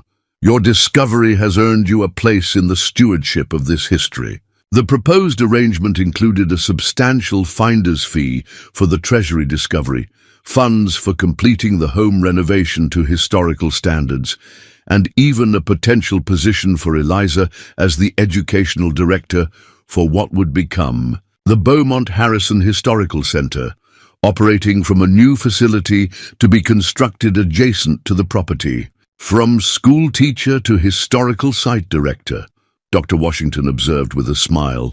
Quite a career change. But your background in education combined with your demonstrated historical insight makes you uniquely qualified. As Eliza and Haley stood on Sheriff Palmer's porch, preparing to return to Beaumont House under federal escort, the reality of their transformed circumstances began to sink in. What had begun as desperate necessity, purchasing the only house they could afford, had evolved into historical discovery, danger, and ultimately opportunity. "Do you think we made the right choice?" Haley asked suddenly, a rare moment of teenage uncertainty breaking through her excitement. "Pursuing this, instead of just covering that panel back up when you found it?" Eliza considered the question carefully. "I think some discoveries choose us rather than the other way around. Colonel Beaumont created those hidden spaces hoping the right person would eventually find them. For whatever reason, that person turned out to be us. Because we needed it most?" Haley suggested, unconsciously echoing the wisdom often found in her fantasy novels. Like the treasure was waiting for someone who would use it right? "Maybe," Eliza smiled, drawing her daughter into a hug. "Or maybe because we were willing to look beneath the surface, literally and figuratively, when others just saw old wallpaper and outdated decor." As they drove back toward Beaumont House, now surrounded by official vehicles and research teams, Eliza reflected on the strange journey that had brought them here. The house she had purchased out of financial necessity had become a portal to history, a catalyst for community transformation, and ultimately the foundation for a new beginning far stronger than the one she had initially imagined. The peeling wallpaper that had revealed a hidden panel had in many ways also revealed her own hidden potential. The investigative instincts, courage, and historical intuition that had lain dormant during her years of conventional teaching. Like Beaumont House itself, she contained depths and capacities that had merely awaited the right circumstances for discovery. "Look," Haley pointed as they approached their property. "They've put up a historical marker already." Indeed, a temporary sign had been erected at the entrance to their driveway. Beaumont House, Site of Historic Confederate Treasury Discovery, SD 1871. More permanent recognition would follow, but this simple acknowledgement made the transformation official. Their ordinary home renovation had become an extraordinary historical revelation. Their desperate fresh start had evolved into an unexpected new beginning. And the hidden treasure they had discovered extended far beyond gold coins and historical documents to something more valuable: purpose, possibility, and the powerful reminder that beneath the surface of ordinary things often lie extraordinary discoveries waiting for someone brave enough to peel away the layers concealing them. 6 months had transformed Beaumont House beyond recognition. Where once peeling wallpaper and worn floorboards had greeted visitors, Meticulously restored Victorian craftsmanship now showcased the home's historical significance while incorporating modern comforts. The historic preservation grants had funded not just essential repairs, but authentic period restoration, turning the house into both a comfortable home and a living museum. Eliza stood in what had once been her bedroom, the room where a mismatched wallpaper pattern had first revealed the hidden panel, now converted into the Discovery Room exhibit that formed the centerpiece of limited public tours, offered 3 days weekly. A protective glass enclosure preserved the original hidden compartment, allowing visitors to see exactly how the documents had been concealed for generations. Interactive displays explained the cipher systems used by Colonel Beaumont, complete with decodable messages for younger visitors to solve. "The school group from Atlanta is arriving in 15 minutes, Brad Townsend reminded her, poking his head into the room. Once the Historical Society's resident expert, he was now assistant director of the Beaumont Harrison Historical Center, bringing academic rigor to complement Eliza's educational expertise. "Thanks, Brad. Is Haley ready with the visualization presentation?" "Teenagers and technology, a perfect match. She's already set up in the media room and running final checks on the 3D tunnel recreation." Eliza smiled with maternal pride. Haley had transformed as dramatically as their house, blossoming from a reluctant transplant to an enthusiastic historical interpreter. Her natural affinity for digital storytelling had made her an invaluable part of the educational team during school vacations and weekends. The sophisticated computer mapping of the tunnel system she'd helped develop had earned recognition from university visualization experts, and even a feature in National Geographic's digital edition. Moving through the house toward the newly constructed Visitor Center, a tasteful addition connected to the original structure by a glass walkway, Eliza marveled at how thoroughly their lives had changed. The finder's fee for the Confederate Treasury had provided immediate financial security, while the permanent position as educational director offered professional fulfillment beyond what her teaching career had provided.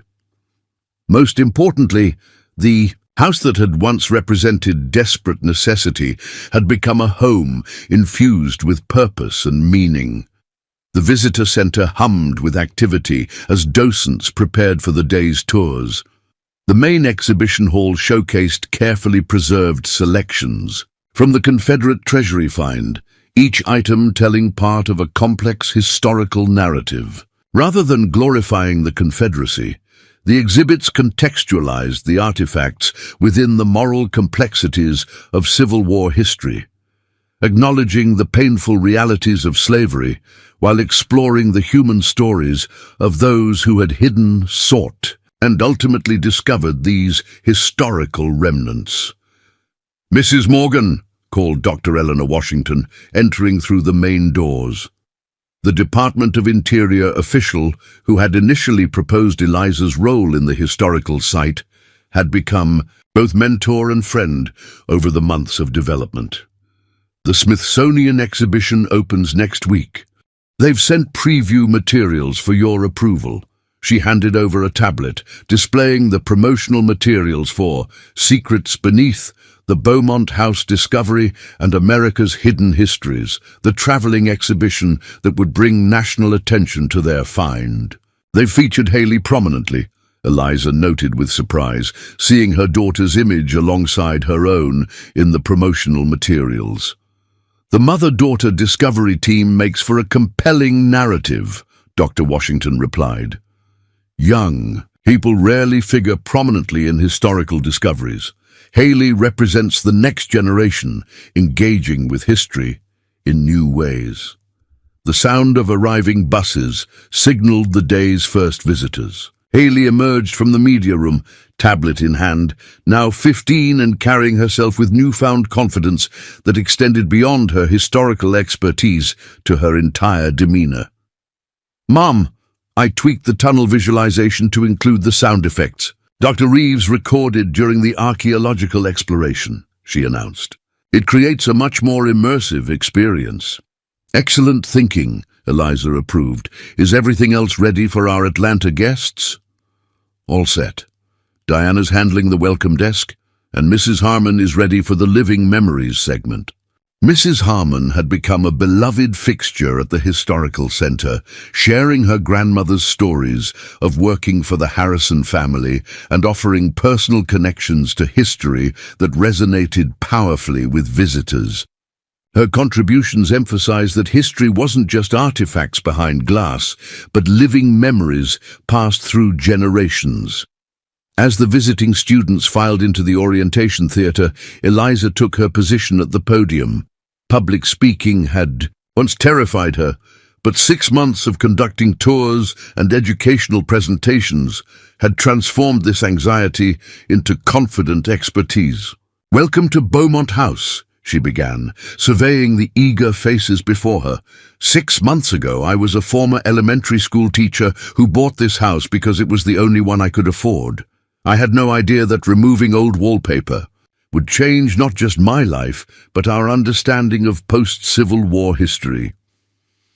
The presentation that followed had been refined through dozens of deliveries, but Eliza ensured each telling remained fresh by focusing on the faces before her.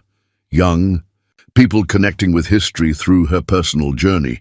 She emphasized not just what had been found, but how ordinary curiosity, persistence, and courage had led to extraordinary discovery. "The most valuable treasures aren't always gold coins or historical documents," she concluded. "Sometimes they're the hidden truths that help us better understand our past and the unexpected pathways that lead us to our future. I came to this house looking for affordable shelter. I found purpose, community, and a completely new beginning." The school presentation unfolded with practiced precision, moving from the orientation theater to specialized exhibition areas. Brad Townsend covered the historical context of the Confederate treasury. Haley demonstrated the digital visualization of the tunnel system. Mrs. Harmon shared personal recollections, connecting the artifacts to human stories. Each component reflected the collaborative approach that had made the Beaumont Harrison Historical Center a model for community-based historical interpretation. During the lunch break, as students enjoyed picnic facilities on the beautifully landscaped grounds, Sheriff Palmer arrived for her weekly security update. "Richard Davidson's sentencing is scheduled for next month," she reported, joining Eliza. "On a bench beneath a sprawling oak tree. His attorneys are still pushing for leniency based on family tradition and historical interest, but the federal prosecutors aren't sympathetic." "And the rest of the Davidson family?" Eliza asked. "Fragmenting without Richard's controlling influence. Several younger family members have actually approached the Historical Center about donating Davidson family papers to set the record straight. Apparently, there's been internal conflict for generations about the family's origins and methods." This development reflected the broader community transformation that had followed the Treasury discovery. With the Davidson family's influence diminished, Harpersville was experiencing a renaissance of sorts. Tourism had increased dramatically. New businesses had opened to serve visitors. The Historical Society had expanded its staff and programming. Even property values had risen as the town's historical significance attracted new residents interested in preservation and community revitalization. The town council approved the Heritage District zoning changes, Palmer continued. "Main Street buildings will be restored with historical accuracy, and development grants are available for compatible businesses. Davidson Hardware will become the Harpersville Historical Mercantile and Visitor Center once the property forfeiture is complete." The poetic justice wasn't lost on either woman. The business built on betrayal would become a center for historical truth and community benefit. "I never imagined buying this old house would transform an entire town," Eliza mused, watching students sketch the historical property for their assigned projects. That's how meaningful change often happens, Palmer replied. Not through grand plans, but through individuals making choices that ripple outward. You could have covered that hidden panel and continued with a simple renovation. Instead, you chose to look deeper, to follow the evidence wherever it led. After the school group departed, Eliza found herself drawn to the secure research room that had been established in what was once the library. Here, historians and archivists carefully catalogued and studied documents from the treasury, find not currently on display. Dr. Lenore Wilkins, now Research Director Emeritus, looked up from her examination of a leather-bound ledger as Eliza entered. "Our perfect timing," the elderly archivist greeted her. "We've just decoded another section of Beaumont's journal using the cipher key from Harrison's papers. It appears they were planning something far beyond simply hiding Confederate assets." "What do you mean?" Eliza asked, intrigued by this new development. "These entries suggest they were establishing a network of historical preservation sites, places where Confederate documents, particularly those documenting the experiences of ordinary soldiers, would be preserved for future generations."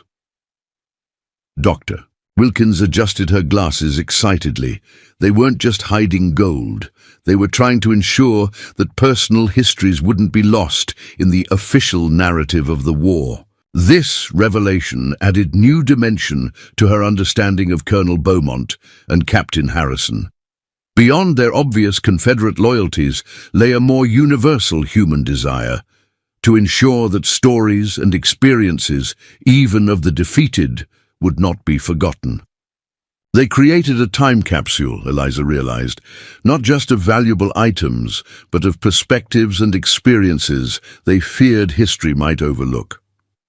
"Precisely," Dr. Wilkins agreed, "which makes your discovery all the more significant. You didn't just find Confederate gold. You uncovered voices that had been silenced for 150 years, complicated, sometimes troubling voices, but important to our complete understanding of that period." The conversation was interrupted by the arrival of Dr. Washington, accompanied by a distinguished-looking African-American woman Eliza didn't recognize. "Eliza, I'd like you to meet Dr. Josephine Harcourt from Howard University's History Department."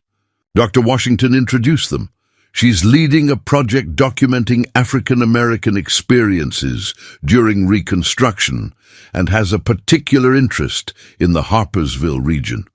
We've been studying your discovery with great interest, Dr. Harcourt explained after pleasant introductions, particularly because this area had several thriving freedmen's communities during Reconstruction that mysteriously disbanded around 1872-1873. "The same period when Beaumont and Harrison disappeared," Eliza noted, immediately grasping the potential connection. "Exactly. We believe there may be correlations between Davidson's rise to prominence, the disappearance of the Confederate veterans, and the subsequent displacement of freedmen's communities that had established themselves in this region." This new historical thread represented yet another layer to the story that had begun with peeling wallpaper. The Confederate Treasury discovery wasn't an isolated historical curiosity, but a nexus point connecting multiple historical narratives, military, economic, racial and social. "We'd like to propose an expanded research initiative," Dr. Washington explained. "The Beaumont-Harrison discovery provides a unique opportunity to examine how post-Civil War power dynamics shaped communities like Harpersville for generations. With your permission, we'd like to incorporate these additional perspectives into the Historical Center's programming." "Of course," Eliza agreed immediately.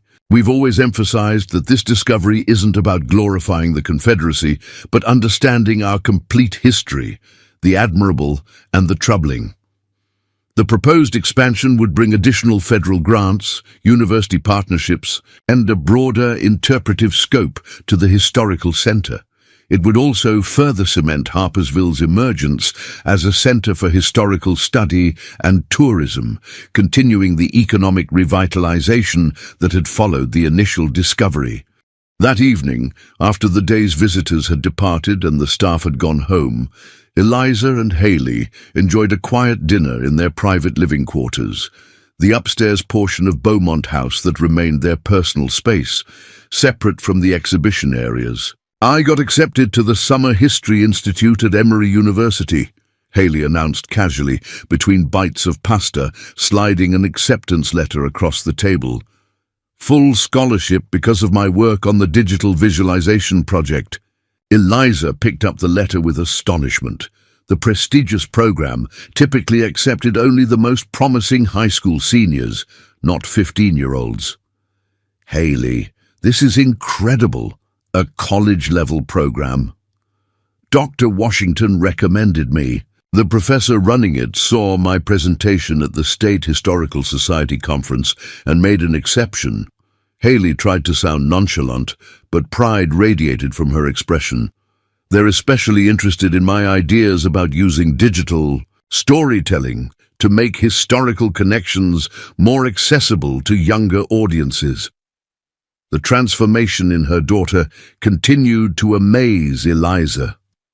The reluctant teenager who had viewed their move to Harpersville as a devastating setback had discovered intellectual passion and purpose through their unexpected adventure. What had begun as financial necessity had opened doors neither of them could have imagined. "I've been thinking," Haley continued, suddenly serious. "Everything changed because you didn't just cover up that hidden panel when you found it. You could have just plastered over it and continued with a normal renovation, but you chose to investigate, even when it got dangerous." "Curiosity has always been my weakness," Eliza smiled, "or my strength, depending on perspective." "It's definitely strength," Haley insisted. "You taught me that sometimes the most important discoveries happen when you're just trying to solve practical problems.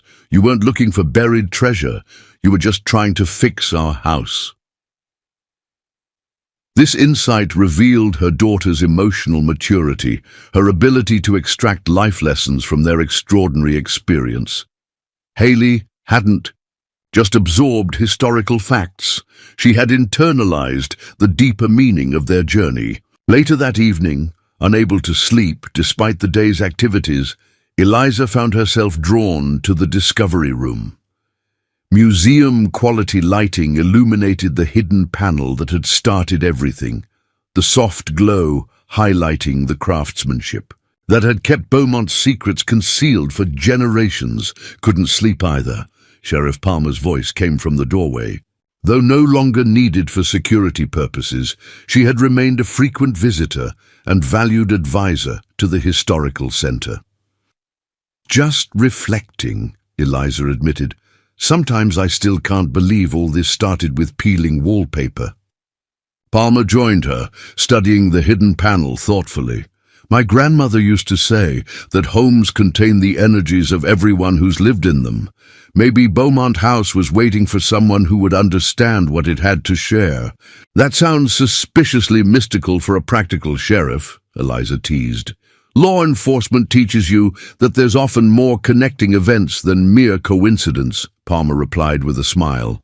"The Davidson family owned every property around this house and discouraged buyers for years. Yet somehow you, a teacher with research skills, attention to detail, and extraordinary persistence, ended up purchasing it at exactly the right moment."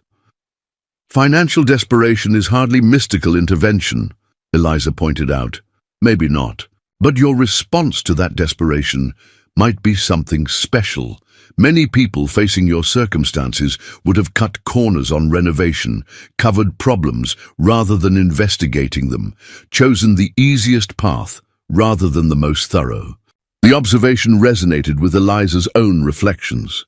Throughout the renovation process, even before discovering the hidden panel, she had approached each task with methodical care, refusing to take shortcuts despite financial limitations.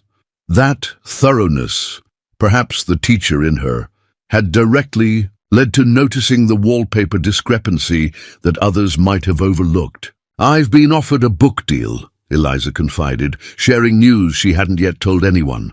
Not just about the discovery itself, but about the journey from financial crisis to historical preservation. The publisher believes it might inspire others facing similar challenges. "You should absolutely do it," Palmer encouraged.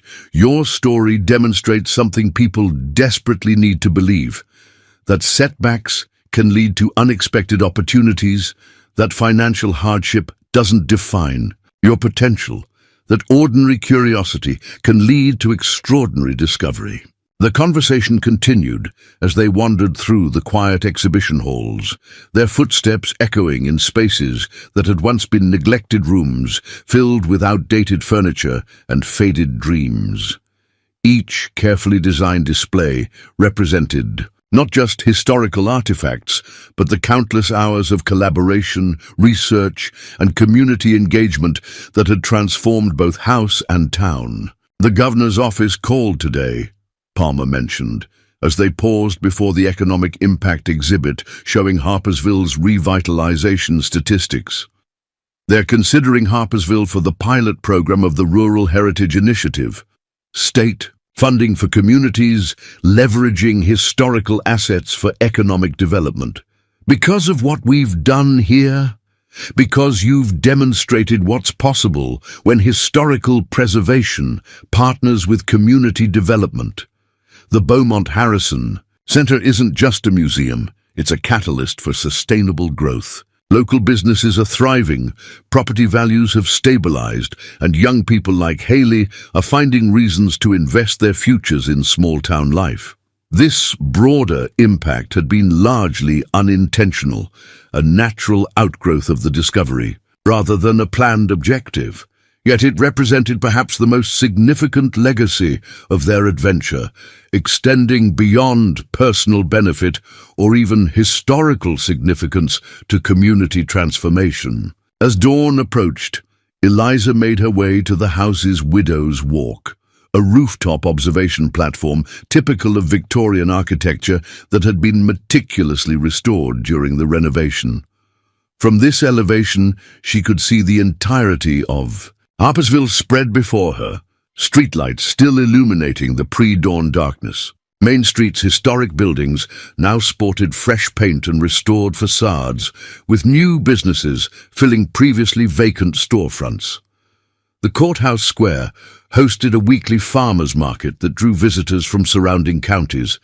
Even the once derelict mill at the edge of town was being converted into artist studios and galleries. All this from removing old wallpaper and having the courage to look beyond the surface. The eastern horizon began to lighten, promising another day of tours, research, and educational programming. In a few hours, visitors would again fill these spaces, connecting with history through the story of an ordinary woman who had made an extraordinary discovery. Their interest wasn't just in Confederate gold, but in the human elements of the narrative: courage, persistence, transformation, and the powerful reminder that history isn't just about famous figures and momentous events, but also about ordinary people making choices that ripple across generations. As sunlight gradually illuminated Beaumont House, Eliza reflected on the journey that had brought her here. The financial devastation that had forced her to purchase this neglected property had seemed like the end of her hopes for stability and security. Instead, it had become the foundation for something far more valuable than anything she could have planned or imagined.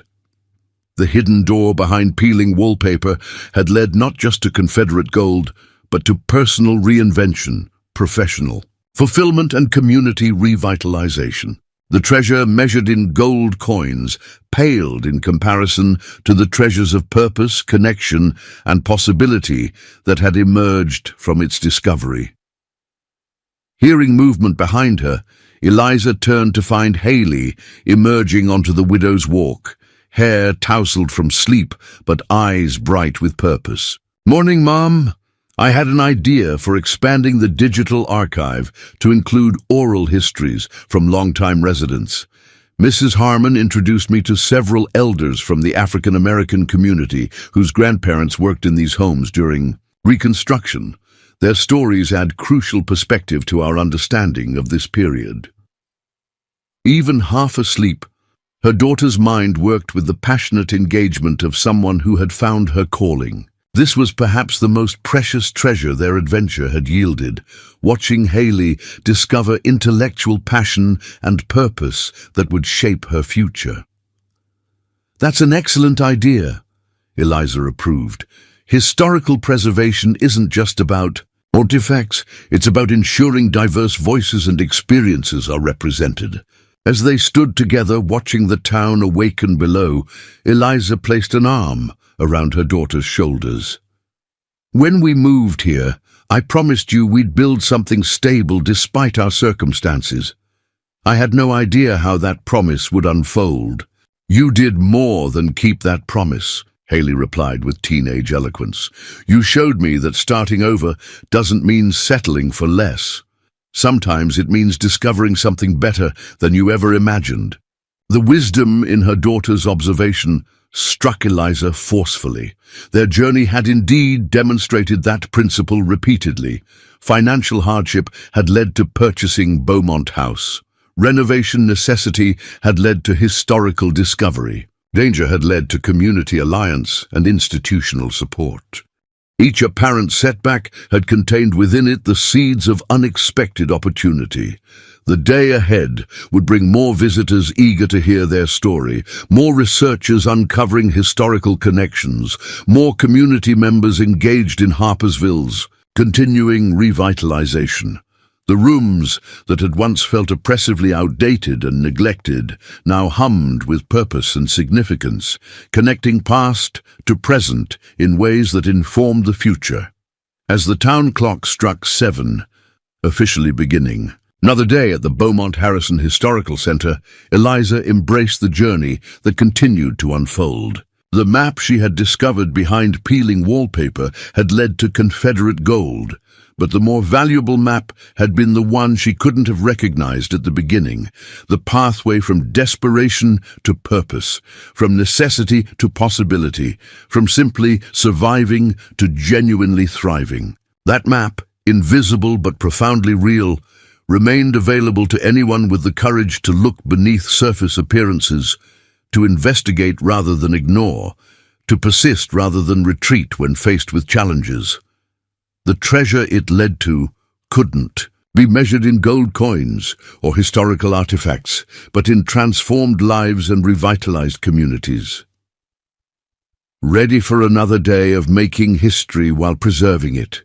Eliza asked as they turned toward the stairs. "Always," Haley replied, with the confidence of someone who had learned life's most valuable lesson, that our greatest limitations often contain our greatest opportunities, waiting just beneath the surface for someone brave enough to peel back the layers and discover what lies hidden within. As they descended to prepare for the day's first visitors, Eliza silently thanked the peeling wallpaper that had revealed not just a hidden door, but a pathway to possibilities beyond anything she could have designed or imagined.